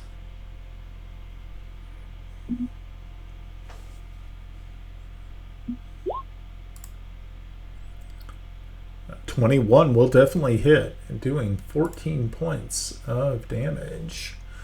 Okay. Let's see, that's nice. Very good. Guiding bolt. Okay, so Yeah, so Is the next guiding- person who yes, attacks they it get advantage. will attack with advantage. Yep. And that actually wasn't my last spell. I have one more first level spell. So. aha, he faked us out. Okay, very, Propaganda. very good. Yarn, it is now your turn. What can I burn now? What indeed? I'm kind of down on spells. Ernie's has heard good prayers.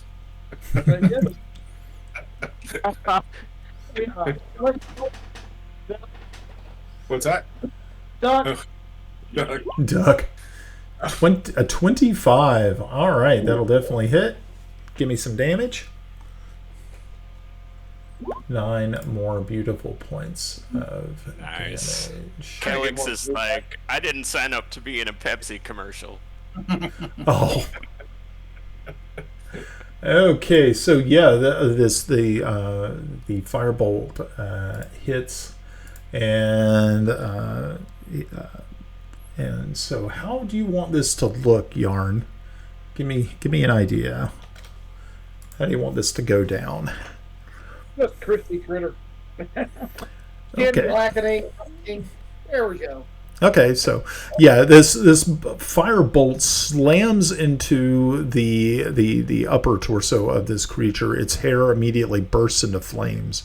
What little hair it had left on it after the initial singeing blast, which had rocked the entire region, and it falls down right in front of you, Calyx. Okay. Pretty cool. Pretty cool. Okay. Stab it! Stab it! Keep Okay. stabbing it! So, Calyx, it is, or no, Yarn, did you have anything else you wanted to do? Right now you saw it go down in a column of flame, and it splashes into the water at the feet of, at Calyx's, in front of Calyx. I'm going to do my victory dance. Okay. Whoop, whoop, whoop, whoop. Okay, very good. And go through the air and hit them.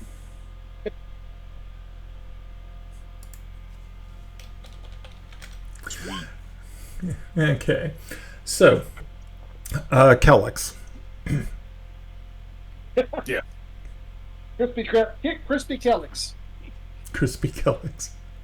Sounds like a breakfast cereal for kids. Out of my frustrations, I am going to smack it in the head at least once. Okay. Do I need a? Do I get an Nope, advantage? you just roll damage. Okay, just roll damage. All right. Yes.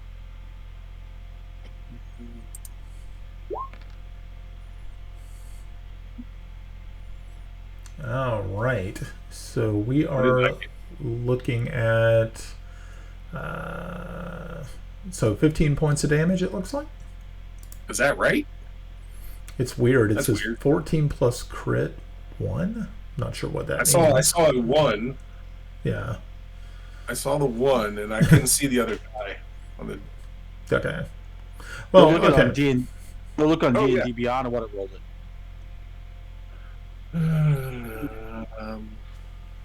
I mean, obviously you split it. No, it didn't come up at all. Weird. Huh. That's weird. Huh. Okay. Well, as it says right here in Roll 20, it's a 14 plus a crit, which was 1. So I'm going to go ahead and give you the 15. And so this fellow is no more. Use your advantage real quick. Add 6 to it. Oh, there we go. Yep. Okay. Very good. All right. As these troll bodies sink beneath the mucky tea colored water, that's you are now actually out of combat. Real quick, Brian, before we jump into it, can you mark on the map where we're at? Mark on the map. Let me see where we are at on the map. And people can ask you questions while I do that. I was just trying to get a. You'll see in a second. Okay, let's see. I have a map. I should have posted. Okay, well, I've got the Marydale map, but let me see if I can share a map with you. Let me pull up a Greyhawk map.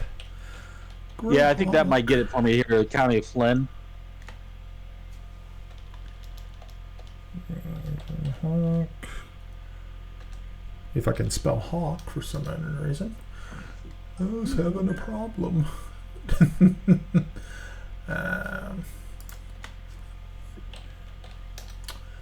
All right, here we go. Get some good old Anna B. Meyer map goodness out here.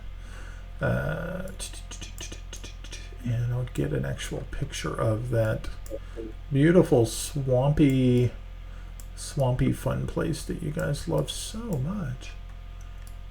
Yeah, I'm looking. I'm specifically looking for what country it's in, and the name of the swamp if we have a name. Yeah, Rushmoors. the Rushmoors is the There we go. swamp, and I'm going to make Rushmoors. myself a nice little copy of that.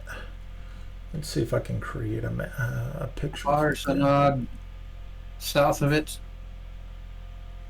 Where are we going? There's no destination. Where in God's name are we going? Keep going down the river. We're on a boat with. We're going to see Colonel Kurtz. Oh, jeez. Yeah. Colonel Kurtz. Nice.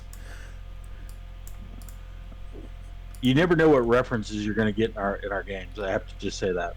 That is true. It is kind of fun. Yeah. For our destination, if you want to go and look at the Rushmoors and go south, we'll pass New Hope, Aberglaw. Is that Aberglaw? I've got the information I need, Brian. Okay, cool. It's Keoland. It's Keoland. I got it. Yeah. Blue, and then we'll come close. There's the country of Flen, about where the is, to the west, across the border. Yeah. Is the area of Marydale.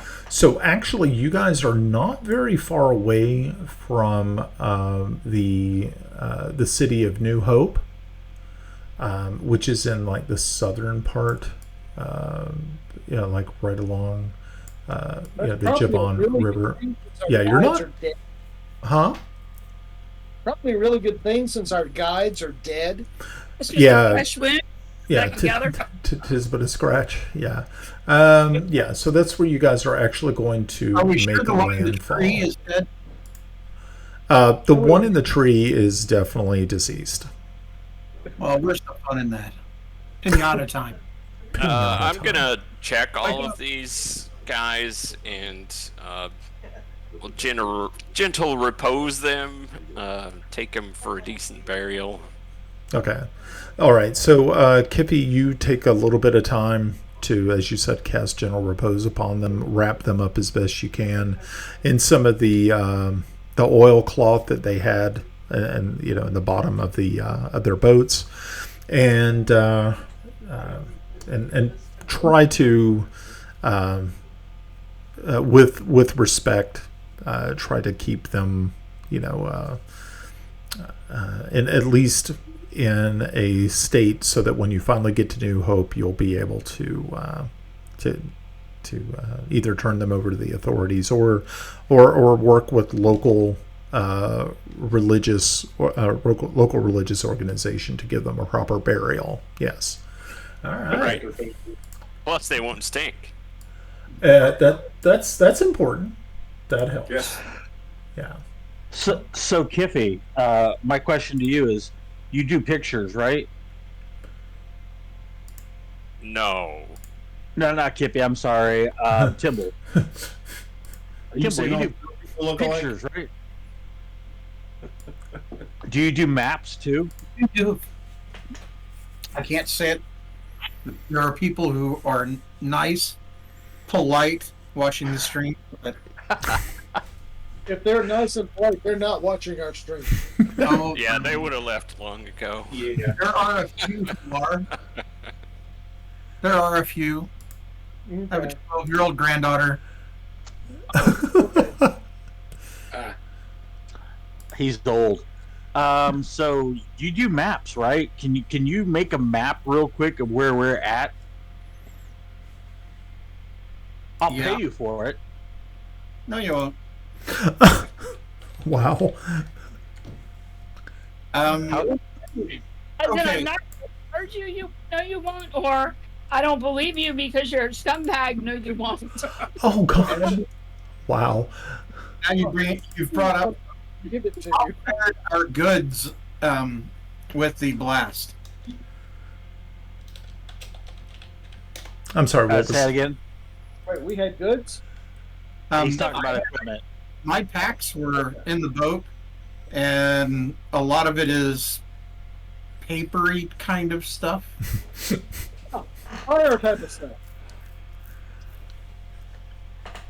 Yeah, a lot of your like personal gear and things like that you did not have like on you. A lot of you are also missing like hair. Eyebrows are also a missing item. Hair on arms. If it wasn't covered by armor, you might be kind of missing some of this. You kind of look pretty shoddy.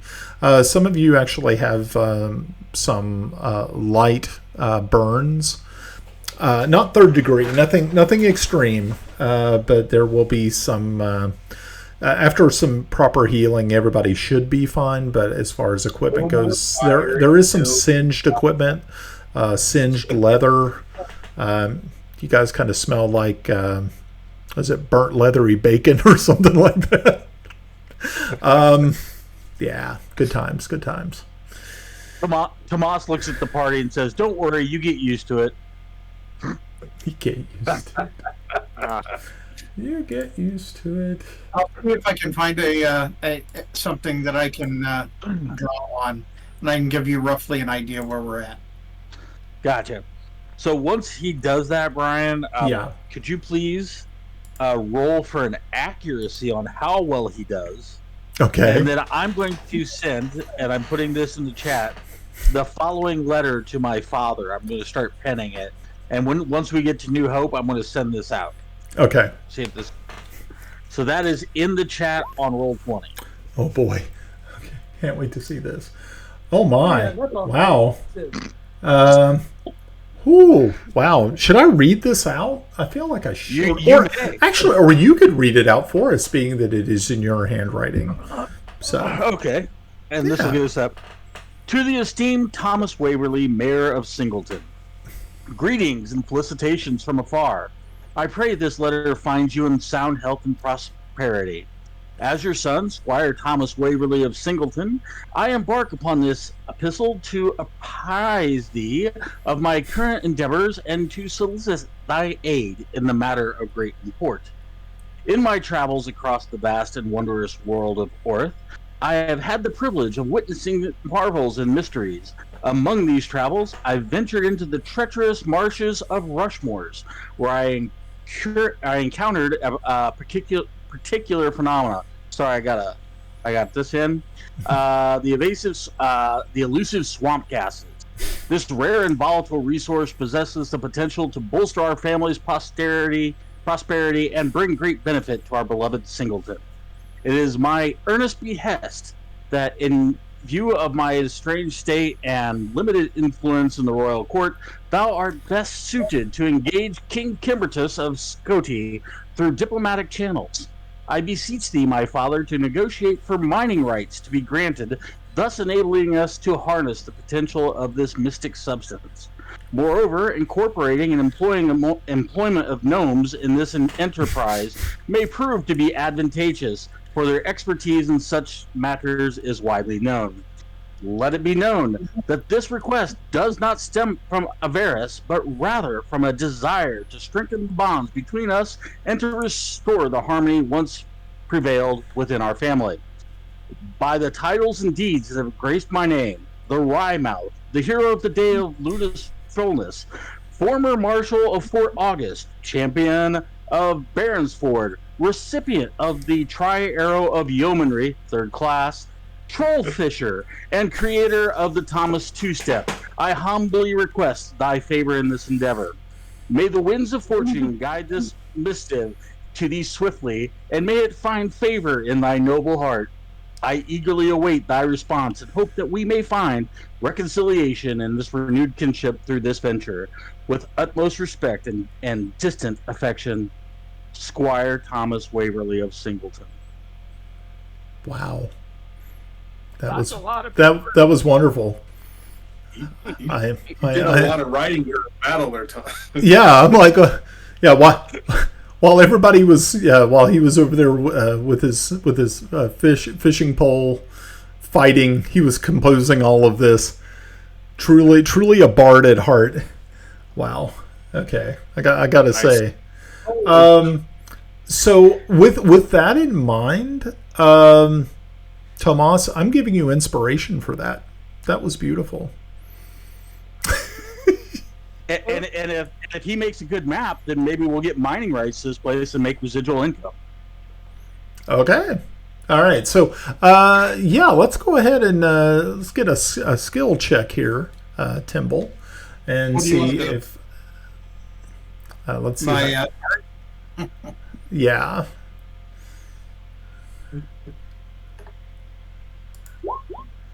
Oh, okay. Wow. Wow.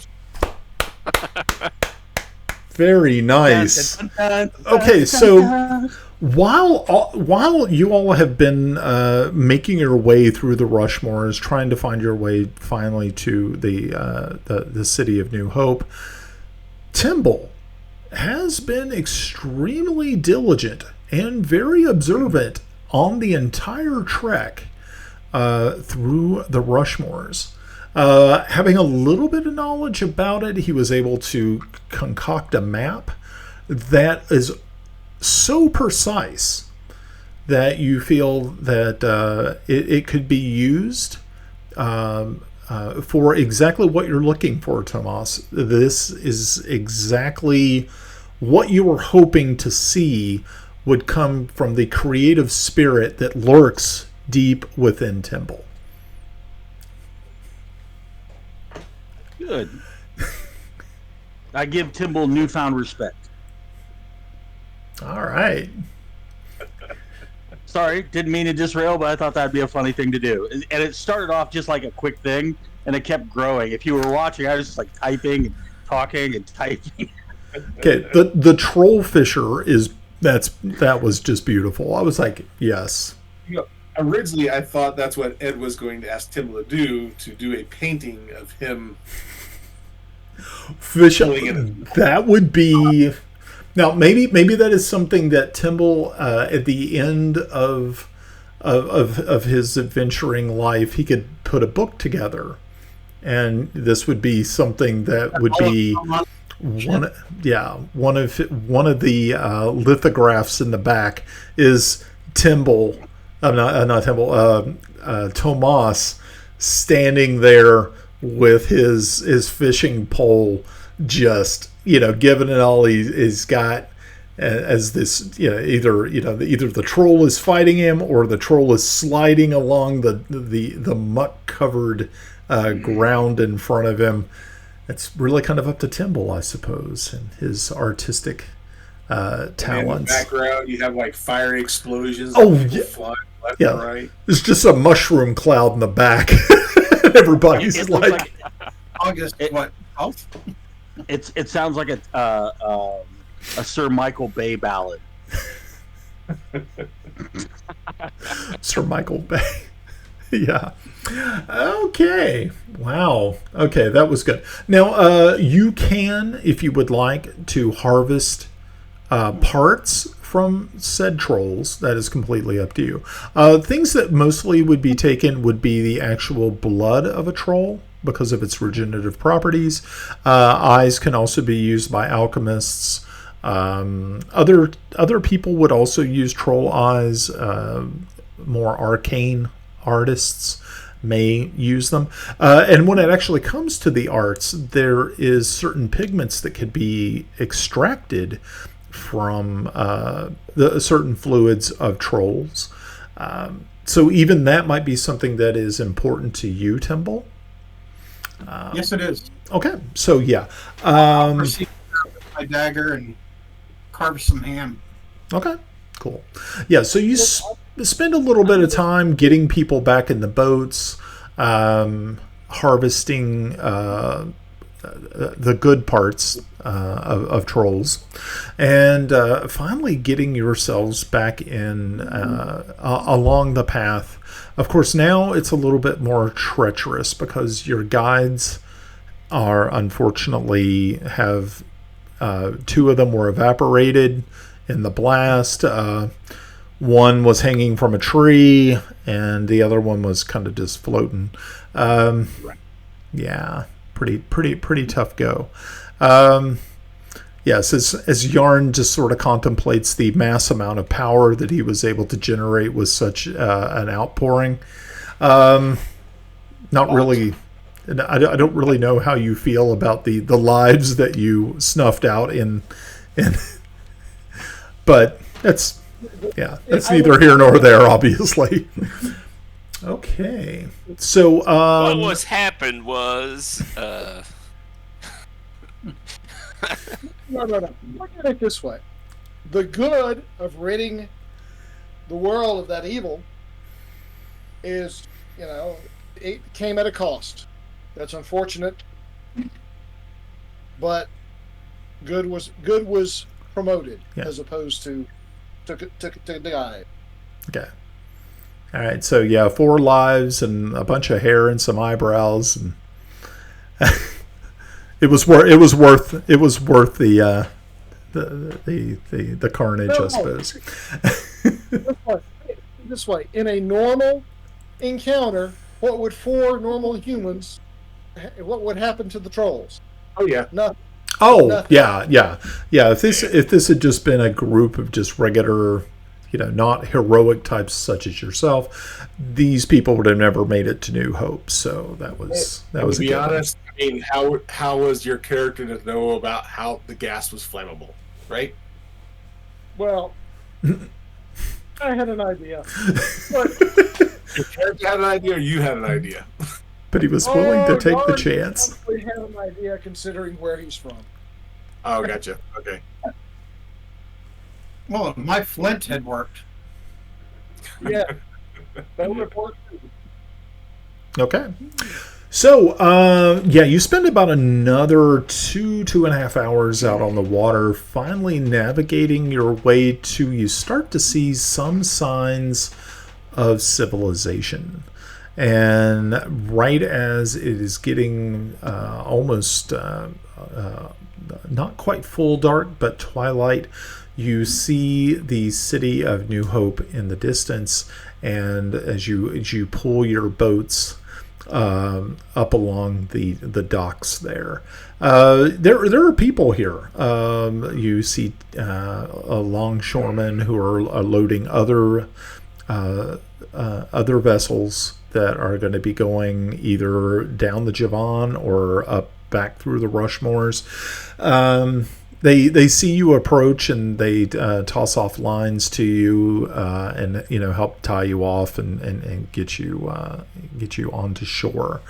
As you step on these wooden plank docks, you see a few of them are coming over, and one inquires, "Good evening, gentlemen, ladies. Can we help you with your goods? Where are you coming from?"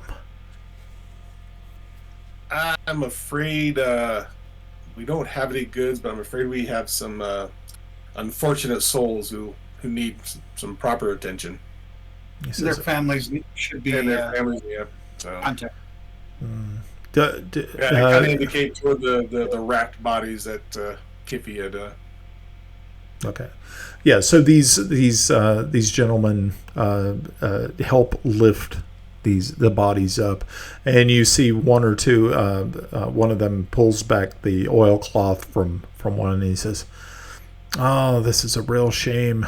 I know this man. Said I'll make sure to pen a message to his dear wife. So thank you for." Good sir. As you send this, please, as a token, I hand him. There were 4 dead, right? Yeah. So I hand him 20 gold pieces out of my personal to send to the families. I mean, they died in our service, and I actually have to not be chaotic evil all the time. It balances out. Nice and clean. And I dig into my pocket and I match. Okay. You know what? There was, Yes. Very nice. Okay, so yes, they collect this. They help remove the rest of the bodies, and yes, with respect, they lay them out, and you see some other longshoremen bring over appropriate boxes. Not actual caskets, so to speak, or coffins, but at least something that would fit the situation. The one that was chatting with you said, "So I guess you folks would need a place to stay for the night. There is an inn just right down the end of the wharf here. If you're looking for a place to stay, it's not too expensive." a rest, a meal, and an ale is definitely needed. And Brian, what was this place called? Was there a name? This is New Hope. Episode 4. Episode Sorry? 4. Episode 4. New Hope. Okay. It's. I think it's a non-Greyhawk City. I think this is your special, right, Brian? If anybody's looking for it on a map. No, it's actually on the map. Oh, is it No. really? Okay. Yeah, it's like a place on the map. Marks of Mindesmore. Surprise! Is the I very gotcha. Yeah, Gotcha. surprise. Yeah, pretty cool. Okay, so you start to make your way down the wharf here, and you finally find yourself in front of the Silver Cape. And the Silver Cape looks exactly what you would expect a wharfside tavern and inn to look like. It looks kind of just like a waterlogged structure. But it does seem to have the smells that are coming from it are pleasant. It's not like it's some sort of briny ocean smell. Thank goodness about that. But you can smell meats and breads cooking, being prepared inside. And as you open up the door and kind of just take a little look in, you see that there are a few patrons here, but it's not really a hustling, bustling sort of place. Also, it's getting pretty close to nighttime. So if there were any people who were in there before for a meal, they have since already left. You see that there is a gentleman behind the bar who is serving up different types of drinks. There are some other people wearing aprons who are walking around. They're all humans and serving customers. One does notice you, a young gentleman, probably in his early 20s, approaches and says, "Well, hi, y'all. Welcome to New Hope. Y'all kind of look like y'all are new around here, huh?" Well, Boudreaux, we are new around here. Well, that is awesome. Well, welcome to the Silver Cape. Are you looking for a table? You looking for some food? Food and a place to stay. All right. Well, we have all of these things right here at the Silver Cape. So, and so he takes you all over to this one go in? large booth. Yes, of course. I tell him I'm going to take a minute Okay. and let's huddle up. Okay. You judge the quality of the inn, the pub, by the number of broken pieces of furniture outside. What did we see? It does look as though somebody may have had a tussle here a little bit. You do see some broken things out front. One of the windows in the front is actually shattered and it's just kind of boarded up. But it looks like it was professionally boarded up, not just haphazardly boarded up. Yeah. So How do we feel Kind about of place. Is he sending us here for a trap? Maybe We a get kick. flashed some gold. Great. We just went from to trolls to dust till dawn. Awesome. I don't care as long as there aren't any bugs. Actually, So the bugs are the bad part. It's the Mexican vampires that are really scary. That's the scary. That's not a big problem for Kiffy. It's the Care bugs. about that, man. so I just had a question, Brian. Would Okay. I know that the Knights of the Watch are prevalent in this area, and they tend to be like the local rulers? I just did a quick bust on Marsh and Mindesmore. So just given my heritage, so I'd actually ask who the local lord is here, and if we could send word to him that a squire from the yeomanry is present and he wishes to tell of dangers from the swamps. Sure. Okay. Yeah. So the boy says, "Well, we have the watchers here. That would be Sir Paulins. Paulins would be the one you'd definitely want to see. Sometimes he comes in here. He hadn't been in here tonight yet, but we still have at least another hour or two before we close up shop. So if I see him, I will send him over if that's what you want. Well, if Sir Paulins were to make an appearance here, and you can let him know that Sir Squire Thomas Waverly of the Yeomanry is here and would gladly share a drink with him, I'll give you this silver piece. It's like, oh, well, yeah, of course. I mean, do you want me? I mean, I could go out and find him. I'll be happy to go outside and find him. I'll track him down. Now, I'm actually a pretty good tracker. You don't doubt me, do you, sir? I hope not. I'll prove it to you. Well, sounds like somebody's from Tennessee. Anyway, damn right. Crazy coming that- right at you. That's on the other side of New Hope, place called Tennessee. Yeah, I mean, just send word. If he, and return his message. If he wants to meet tomorrow, I would gladly sup with him in the evening as well. All right. Well, I'll be happy to do that. Now let me go ahead and take your all's drink and food orders, and we'll get you squared away. Sup All right. with him in the evening. Something with meat. Meat with a side of meat and a soup. All right. How many Meat, people are here, Brian? and a side of Beer. meat, and a side of With beer. Right now, other than you all, there's probably about 4 other patrons. There's like 2 fellas at the bar, and then there's like a couple who are sitting at a table, and just kind of just taking in drinks. They're not actually eating food. So, like I said, it's pretty slow at this hour. So you're kind of like the big group here in the Silver Cape.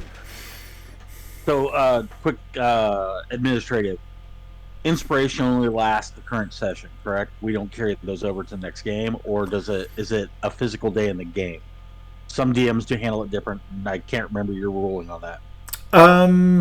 I think that if you have inspiration that I give to you, you can keep it until you use it. If it's something that was given to you like bardic inspiration, that kind of goes away. Usually, I think within like I can't remember exactly how long it lasts, but if I give it to you, you can use it until, or you can actually give it to somebody else if you want. That's totally up to the player. Gotcha. I'm just used to at a minimum or a maximum and I try to keep it to. You got to use it this session, so nobody has to remember it in a week or whatever that you had it. I get where you're going. That's why I always try to burn through them. The beautiful thing about it is, being that we're using D&D Beyond, and you click on the inspiration in your character sheet, there's like an inspiration have it marked, little mark thing, I can go back and look at your characters and see who has inspiration. So it's fine with me. I think we know each other well enough. I was just trying to get a clarity for us. I mean, I'm not trying to. I mean, I think everybody knows I don't cheat in this. It spoils the game. But no, that's cool. So out of that, again, while everybody else does everything, Thomas is going to break out the loot and go over and start performing. Wow! Willing to use his inspiration, and he's going to put some coin on the bar to maybe get an advantage before he has to use his inspiration to really wow these people. Load them full of booze. Okay. I didn't think there was anybody else in here. There was Yes. Infestation, pubic lice. That's attacking a party member. Yeah, that would be kind of attacking a party. The other one wasn't so bad. Dirt on his shoes. He looked like Pigpen from the Peanuts. When you were doing that. So to be fair, everybody likes Pigpen dancing in the Charlie Brown Christmas special. That is true. He's the one they remember. So, thank you, Russ. So that's what I'm doing. And before you start talking about attacking party members, I'm missing an accent. Are you trying to tell me something, Crispy Killix? Crispy Killix. Crispy Kellogg's bars. Try Crispy Kellogg's, the cereal. Holy shit! They call me Friendly Fire for a reason. Nope. Look at my performance roll. Wow. Okay, that's beautiful. Okay, so he gets up there, and you're using your loot. Yeah. Okay, so kind of give us an idea of what you are doing. I mean, are you all over the place? Are you doing sort of like between tables? You know. I am Jimi Hendrix at Woodstock / setting his loot on fire and planting it with his teeth kind of thing. Okay, so while all this is going on, everyone is just completely they just can't take their eyes off of you. It's like, it's crazy. And you actually see that there are people outside who are looking in the windows, looking at what you are doing. And I mean, you are like all over the place, just going absolute nuts. People are tapping their feet, toe tapping. We're having a good old time. You see people are starting to come in. And by the time you get done with your first set, it has went from 4 people to 12 extra people, on top of your party, and people are actually checking you out. Yes, Yarn. I'm going upstairs. I'm going to bed. I need a long rest. Okay, so you finish one set, and you now have Next set will be Cotton Eye Joe. Okay. Where did you come from? Where did you go? Where did you come from, Cotton Eye Joe? Okay. So from what I gather, you didn't need to use your inspiration for this because you were able to nail it with a 20 and just totally sail. So if you want to do another set, you are going to have to make another roll. Do I still have inspiration? Of course. I didn't use my. Yeah, you didn't use it. I mean, remember I was trying to also pimp them to get a bonus because with alcohol. Yes. All right. Okay. I'm going to bed. Okay. Ooh, so this is where. Well, wait. Your inspiration. That was perception. You rolled perception, not performance. So Ooh, good deal. Has anybody noticed that since they did this update to D&D Beyond, it's a little sluggish? Yes. It's not the same to me. Okay. All right, so with an 18, once again, you put on another stellar performance, so much so that the man behind the bar has actually thrown a hat up onto the little stage area there. And you are going to, after this set, you actually walk away with, let's let fate decide. Yes, fate. Two coppers. Okay, let's see what happens. You actually walk away with 8 silver. I kind of pass it off quietly to the bartender and say, for the orphans in the city. Jeez.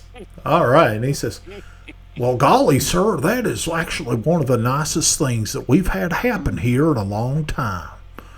Well, we in the yeomanry know you, and we're like brothers to you, and I understand your plight. So any way I can help, please. That is mighty kind of you, sir. Very kind. Yes, Temple. I'm going to dig into my pack and get some beeswax out. Okay. And I'm going to hold earplugs Oh, and try to enjoy my dinner. okay. So yeah, as you fashion these makeshift earplugs out of some beeswax, you get a really good fit in there, enough to be able to sit there in somewhat relative peace, and not have to have your ears assailed by the acoustic masterpiece, which is Sir Thomas Waverly. Yeah, you're had his hand up. Pav. Actually, kind of out of character because I thought I wrote this down. What is our destination? Marydale. Is it Mary? And okay, I couldn't remember. I thought I'd written it down. So yeah, it's time for Kellex to get some rest. But he's gonna go up to where is Marydale? Let me. I will, Yeah, we're about. Yeah, there we go. I will share the map one more time. Okay, so yeah, you guys are a little bit further north up here right now, but yeah, Marydale is right there in the center. It's right on the border there. You have Starich on one side, and you have. I want to say. Trying to remember what the other country is. But it is a part of Starich, so there you go. Okay, cool. So I'm gonna go up to the bartender and kind of hand him a silver and I'm gonna ask, when's the next? Is there a wagon that leaves here going toward Marydale tomorrow? He kind of looks at it and says, "Well, sir, I'm sorry to tell you though, but we don't really have any actually roads that pass by there. It might be better if you find another ship or a boat to take you further south." Okay, my bad. I thought that was a road next there. Brian, my apologies. Okay, when's the next ferry leaving? Oh, we have one heading south tomorrow morning. Okay. At Hannah Silver, just make sure that we're awake in time to get something to eat and depart. Of course, of course. Is there anything else that we can do for you all to make your stay somewhat pleasant? We will make sure to rise to the occasion. Thank you, my good man. And off to bed, Kellix goes. Okay, very good. Alrighty. So, yeah, you finish eating. Tomas finishes his set. Yarn and Kellix have already headed up to bed. Anyone else doing anything? Or is everybody? I'm just going to eat my dog soup and see if Collins shows up anytime soon. Okay. That's what I'm doing. I'm stalling. I'm trying to give him time. Okay. Recognizing that this is a farming community, probably shuts down about 10 o'clock. Yeah. It's not Waterdeep or Greyhawk or wherever. Yeah. So as you were finishing up your last set, you do see a man who wears the regalia of the watch. Does walk in. You see the boy who was taking care of you before walk over and you see him talking to him, and you see the man look over at you, Tomas, and just sort of tip his hat like so, and he goes and sits down over at the bar. So my question is, did he catch a set, and does he see the crowd's deference to me? Yeah, he's able to. He did not. He walked in right as the set was finishing, and you do. Of course, you got a round of applause from everyone in the inn. So yeah, he was able to catch like maybe a small part of it, but he definitely sees the admiration that is being expressed by the patrons. So I waved to Timble and Kippy. Are you here too? Yeah, I'm immune to music, so I'm just completely hanging out, glutting myself on meat and ale. I forgot your last name is Kippy Hornblower. So, and Grenna, you're there too, right? Yep. I went to bed. Oh, Okay. Okay. So yeah. All right. So yeah, Grenna had went to bed. Melda was still there, but as the set ends, she actually rises and starts to make her way upstairs. So Tomas goes up to the bar, waves the bartender over and says, "Can you bring me some sealing wax, please?" I mean, 'cause I'm assuming, because I'm assuming that that's just kind of a norm for sending letters and things. Yeah. Sealing wax would be something that they would definitely they would have. Yeah. So yeah. So what I'm going to do really quick is I'm going to take Timble's map and my letter, and I'm going to approach.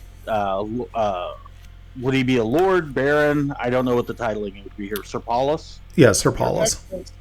So Sir Paulus, Squire Thomas Waverly of the Yeomanry. Approaches, go up. What's that? Said as you approach, I'm going to go up and join you. Okay. Yeah, Okay. please. Yeah, I kind of wave you up. And I introduce my friend here, Timble, an artist beyond compare. So I would like to send word to my father post haste. We're on a mission that I am not at liberty to discuss at this time, but I want to send word to him, the mayor of Singleton, and I was going to implore upon you, and I'm going to use my advantage to influence him Okay. as much as possible, that I want to use that. I implore upon you to possibly send somebody in my stead to deliver it. Okay. I'd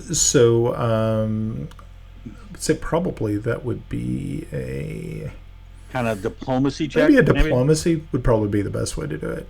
Diplomacy. That's where I was kind of or going with it too. Persuasion, yeah, I think Yeah. that's what they call it now. So perception, performance, yeah, there we go. Persuasion. Yeah. Yeah, I'm going to use my advantage here. Okay. Alrighty. So So 13, not bad. okay. And are you able to use your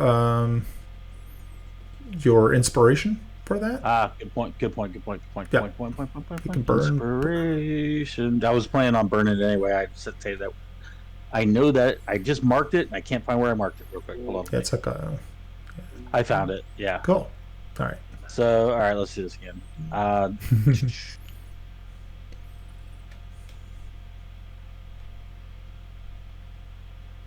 Okay.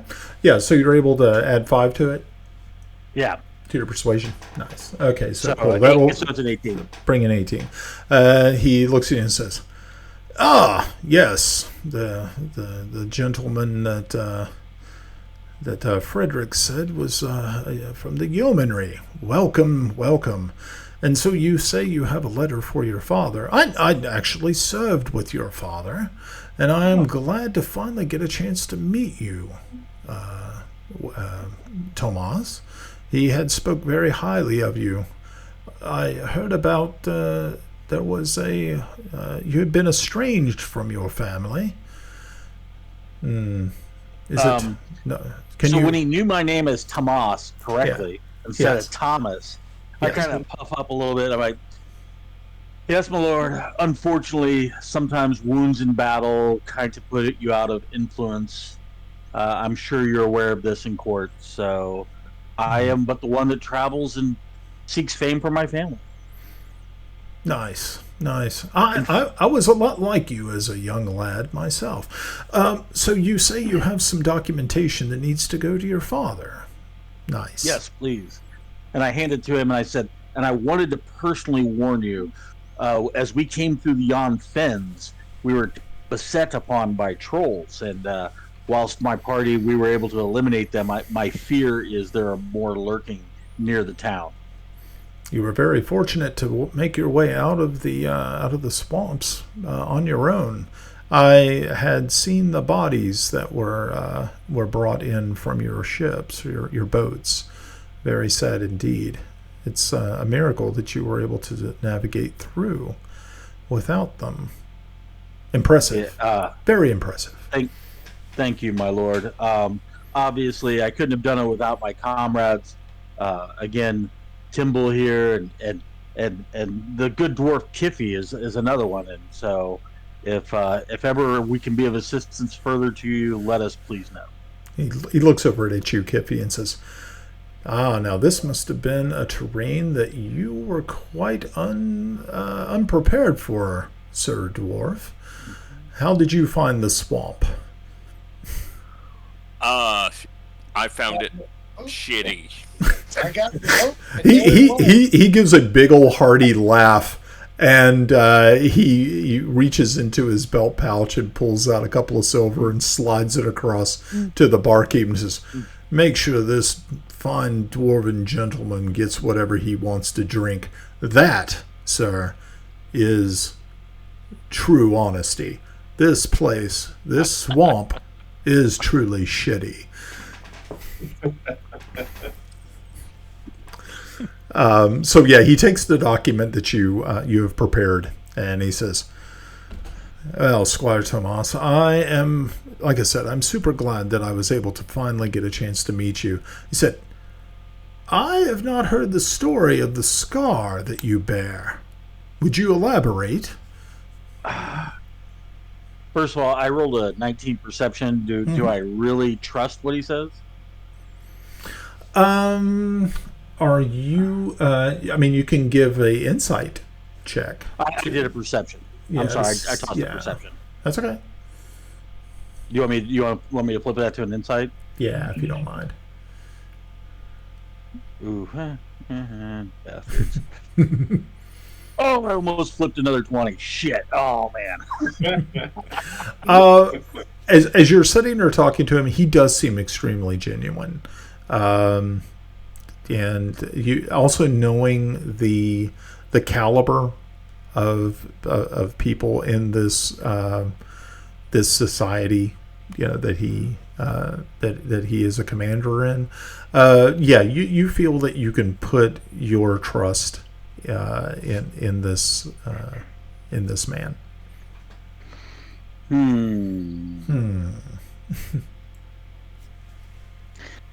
My lord, there are many things I don't talk about, or many things I talk about. This is one of the few that, at this time, I'm not ready to share. No disrespect. It is a very painful moment in my life. Yes, and I'm sure. I truly just let it know it was honorable. And while her lady fair's life was lost, for me, it was a traumatic experience, and I'll bear this scar to my ending day. Understandable. Very understandable and very admirable of you. I'm sorry for your the loss of the lady fair you speak of, and the grievous wound that you bear. So at that, I motioned the bartender over to bring a couple shots. And as he brings them over, I say, "The problem is I can't remember her name." And I drink a shot really quick. He just roars out in laughter. He says, "Tomas, you are quite the I just don't know. Well, I'm glad I finally did get a chance to speak to you, and I will make sure to bear this letter to your father post haste. So, well, gentlemen, good Sir Dwarf, good Sir Gnome, I wish you all a good evening, and I will hopefully see you again. May our paths cross. Good night." And he stands up. He throws a couple of more silver on the on the bar, and he says, "Reggie, do you mind? Make sure that these gentlemen get a couple of more pints in them before they head off to bed. Good night." And he turns and makes his way out. Before he leaves, Nope. I will push the bar stool up Okay. against the bar, Yeah. and I'll look you in the eye and say, "The stool is against the bar. Stool is against the bar." Jeez. And then I'll walk back over to where we're sitting. Okay. Touch you, man. Touch you. Okay. So, are you guys hanging out, drinking more, or are you heading out? I mean, there's still people here at the bar, but people are starting to kind of clear out. There's already been a last call made by the time that everything is said and done. So, if you're heading out, that's So I do another set, but I'm not doing as well. Final set, it's like, Reg at the bar, he's a friend of mine. He gives me my drinks for free. yeah. So it's a 15. I'll take it. Okay. So, I will eat enough meat and drink enough booze to use up the silvers that were laid on the bar for me, and then I will retire. Okay. Hey, Tomas, did you roll 15 on persuasion? I don't think you meant to do that. I think keep you meant. When I hit this now, this big dice pops up like it didn't used to. Yeah. So sorry. That's okay. Oh, okay. So this is one of those performances where they're throwing beer bottles at the chicken wire fence that's surrounding the stage, and it's really, really. Well, so real quick, I have to ask you, Mike. Can you do the Smeagol song? Remember we talked about this? Oh, geez, yeah. Smeagol song. Oh no, what is this? This is a song we made up when we were in junior high school, maybe. Yeah. I don't know. Oh no. Playing D&D. It's Gygax Day. Smeagol's song for the Gygax Day. Oh, okay. All right. This is bad. Come on, Mike. Do it. All right. So this is kind of a calypso thing. Dun, dun, dun, dun, dun, dun, dun, dun, dun, dun. See, Smeagol was born in a hole in the river bank. Smeagol was born in a hobo dark and dank. Smeagol and Deagle, they were the best of friends. Little did Deagle guess, Smeagol divided his end. Ah, Smeagol, Smeagol, Smeagol, Smeagol, Smeagol, Smeagol, Smeagol, Smeagol, Smeagol, Smeagol, Smeagol, Smeagol. Now, there was another verse that started with Smeagol and Deagle went swimming in the Anduin, but I completely do not remember, or maybe it was never completed. No, it's Smeagol and Deagle, they went swimming in the Anduin. Smeagol and Deagle, they were the best of friends. No, I think it's Smeagol and Deagle, they were the best of friends. They went swimming in the Anduin. Little did Smeagol guess, or Deagle guess, Smeagol devised his end. Well, that was the first verse. That was the first one. Oh, yeah. Oh, shit. I'm just amazed I got to hear the Smeagol song. Thank you, Mike. That was my performance for the evening. I did the Smeagol song thinking about the marshes. My precious! And I think, Brian, we just made your evening, didn't we? Twice. That was beautiful. That was beautiful. There's another beer in the world. Because Kiffy just went ahead and shared this wonderful song with us, and Tomas had already burned his inspiration. The inspiration passes to Kiffy. So holy mackerel, that was beautiful, dude. Thank you. It's amazing what you can do when you have to spend an hour on the school bus every day. Oh my God, Mike! Geez. And by the way, when Stephanie hears this, I had the first verse perfectly, even down to the calypso singing. She'll comment on this later. So great job. That was beautiful. Yeah. Now I think what you need to do is go back, try to remember the entire thing, maybe write an extra stanza to it, or and come back to us in the future with a completed song, so that we can have Tomas, the master bard, perform it for everyone's enjoyment. I think that would be the appropriate thing to do. I loved it. It was good. It needs to be a YouTube video. It could be. It already is. It was. It already is, kids. Well, yeah. Look out. So, good job, Mike. Yes. Excellent. You had to take a drink on that one. Like, yeah, I've seen enough of that.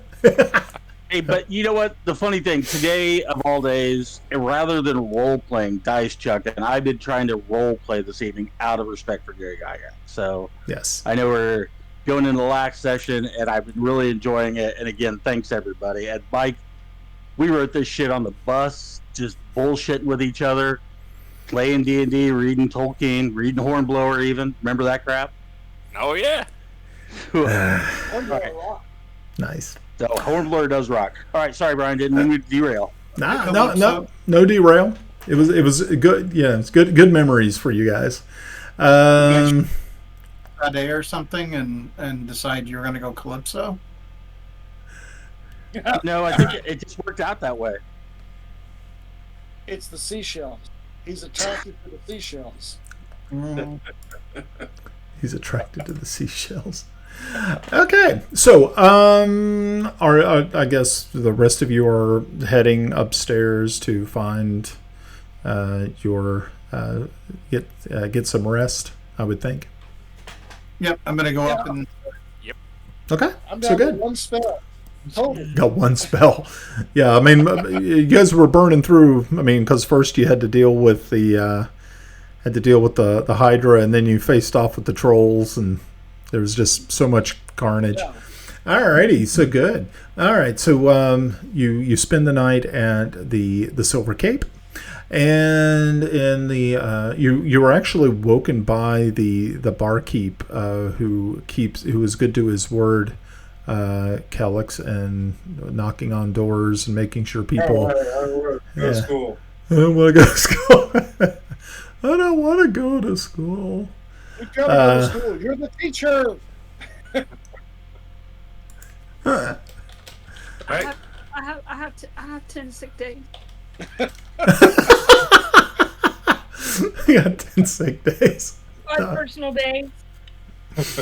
Okay, so yeah, you're woke. You get you dress, get prepared for another long day of travel. And you think, though, with the map that you have, and you might be able to pick up at least another guide to take you all the way to Marydale.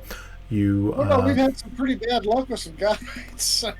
Well, this time it won't be through a swamp, so. Yeah, that's a beautiful part about it. Now it's just, once again, the river, not as extreme as the Rushmoors that you had been through. And It'd be like a lazy river, and we can just bring beer with us and just float down the river. Yeah. No, that means dragon turtle bait. So no, we're not doing that. Dragon turtles.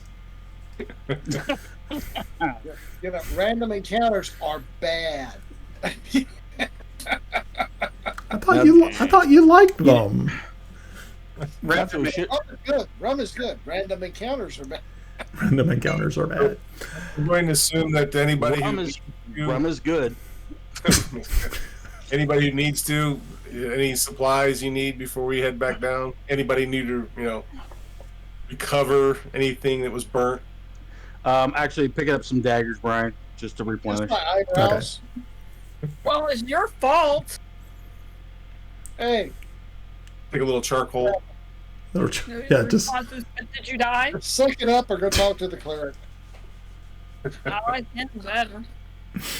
Yeah, Brian, I'm just gonna see if I can find whatever I may have lost and replace it here. Yeah, from the fiery explosion and the resulting your boat being tipped over by the troll,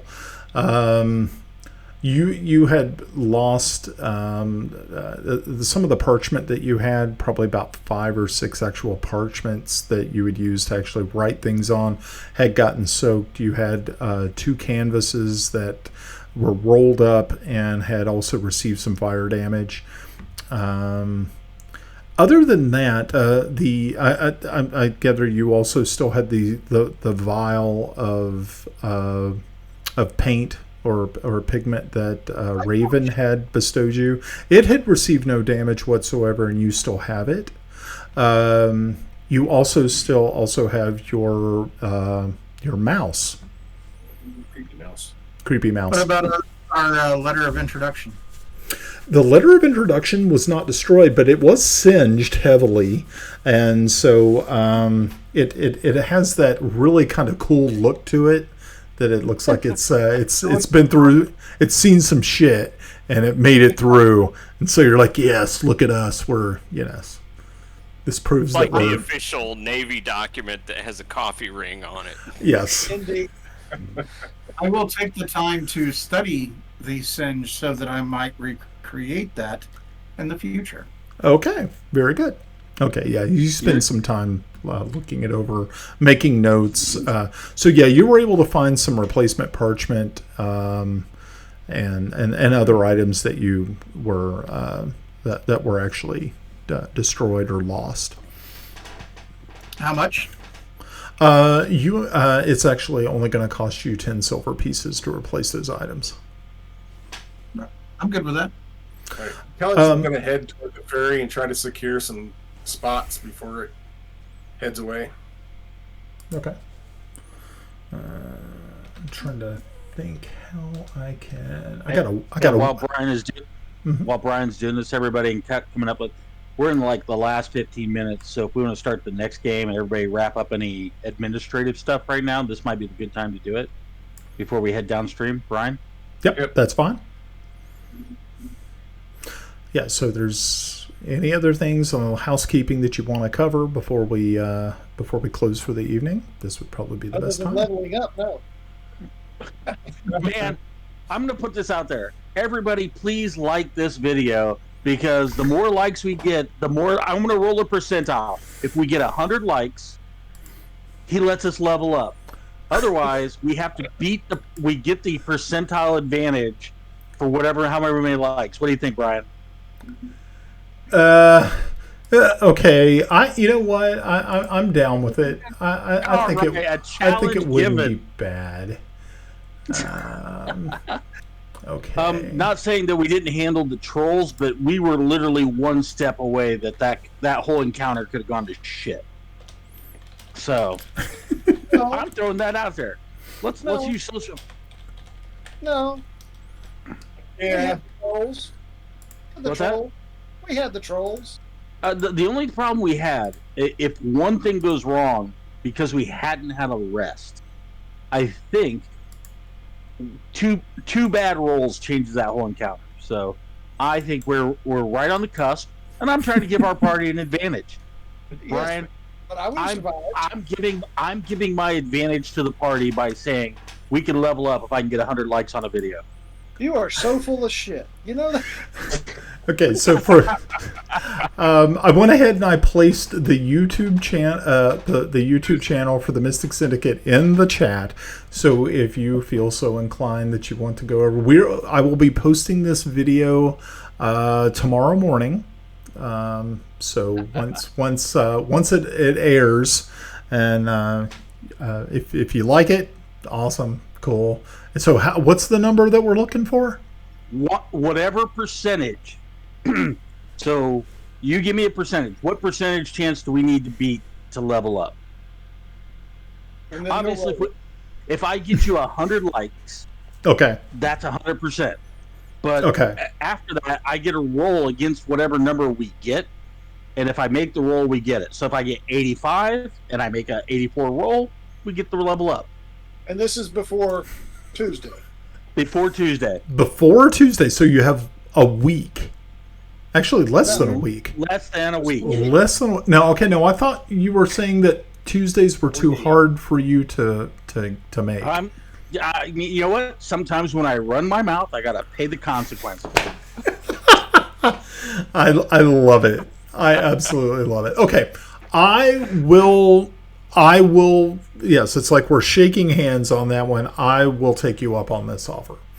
Yes. There we go. If you get, you know what the next level is, right? Fireball level. Fireball level. Nice. I love need it. to talk to Donovan about his Romanian contacts. Oh no, we'll get there. We'll get there. We are in. There you go, Brian. Okay, that's awesome. That is great. Okay, does anybody else have anything they want to bring to the table before we close up shop? Everybody happy? Yeah. Okay, everybody have a good time. Oh yeah. Good. Okay, that's the most. Again, like always, that is the most important part, is that everybody had a good time, including myself, and I did. I absolutely had a great time. Like to give a shout out to I'm trying to we had a new follower just want to recognize that new follower this evening, and it looks like Goat in 40. Okay, I'm not really too sure how to pronounce it. Oh, Goat NATO. Okay, thank you, Goat NATO, for the follow. Thank you so much for also participating in the chat. We absolutely love it when people drop by and say howdy, and we love it when people follow. Thank you very much. If you get a chance to head over to our YouTube channel and check out some of our past videos, we would love to have you do so. Thank you also for joining the Discord. You said that you had dropped by the Discord earlier. Love that. Make sure you also, though, get a chance to drop by the drunkardsanddragons.com website. Did I say that right, Ed? You did, and let me just inject. I've taken a little bit of sabbatical. My son's getting ready to go back to college, so I've been spending a little bit of time with him. And nice. Glenn, over here. Damn. Albie wrote 2 articles for the site while I was taking a bit of hiatus. So go over and check him out. Nice. Yeah. So make sure to definitely head over to the drunkardsanddragons.com. It's a wonderful blog. They have excellent articles that have been written, actually, I think by almost everybody here. If not, except Mike. He's the only one that sang a song for us, so he gets a pass. Oh, well, that's right. You did sing. You sang the Smeagol song, which I think that if you went back and rewrote that and remembered everything and then posted it to the blog, I think that's a thing. Yeah. And by the way, Mike, I was remembering other lyrics afterwards. So beautiful. That's awesome. Alrighty. Well, once again, before we close up shop, I'd like to give a thanks out to Anna B. Meyer at annabmeyer.com for her beautiful cartography, her fantasy cartography that she has devoted to Greyhawk. So please go over to annabmeyer.com, check out her beautiful maps, visit her Patreon, throw her some coins if you wish, and just take in all the wonderful things. Now, she also has a stream on Twitch that you might want to check out, so just look up Anna B. Meyer. She talks about cartography, talks about the game, Dungeons & Dragons. She usually have guests on there. It's a great site, so check it out. If you get a chance, also make sure to check out Drunkards and Dragons. Like I said before, come by the YouTube channel, which is we'll post it one more time in the chat. But when you go, and I'm going to say something here, Brian. I started to watch your Roll20 introduction video. I thought that was really good. Started to work my way through it, trying to grab some time. So great job. I actually subscribe to his channel, and I watch when I can other things other than your own myself. Stuff. So. Your own stuff. Well, thanks. Yeah. So Tuesday I started watching it also. Nice. I've been a long time subscriber. Yeah, it's first time player, long time subscriber. First time. Let's say big thanks goes out to Tabletop Audio that provided the sound of the swamp this evening.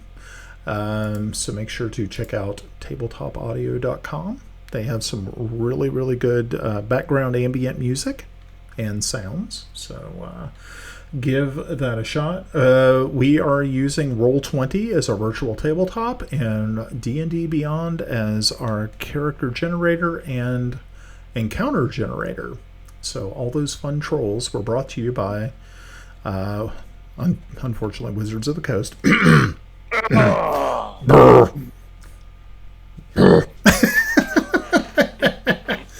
Now I see why Yarn used fire. Yeah. And finally, Brian, if I may interject, happy Gary Gygax Day. Yes, definitely. Happy Gary Gygax Day. The guy who brought so many people together with his games. Man, I don't know how many awesome, great memories were created just by the books that this guy and Dave Arneson and so many Absolutely. others had taken the time to put out. Like I said, just the folks that we have here this evening, I have only just recently started playing. They have been playing together for years, and I have been so fortunate to have been asked to be their DM, and I could not. I just don't know. I feel so blessed. I'll just put it like that I got a chance to actually play with this group. Wait a minute. Wait, We're very happy Kippy. that you What's wrong? decided that you were worth the effort. Yeah.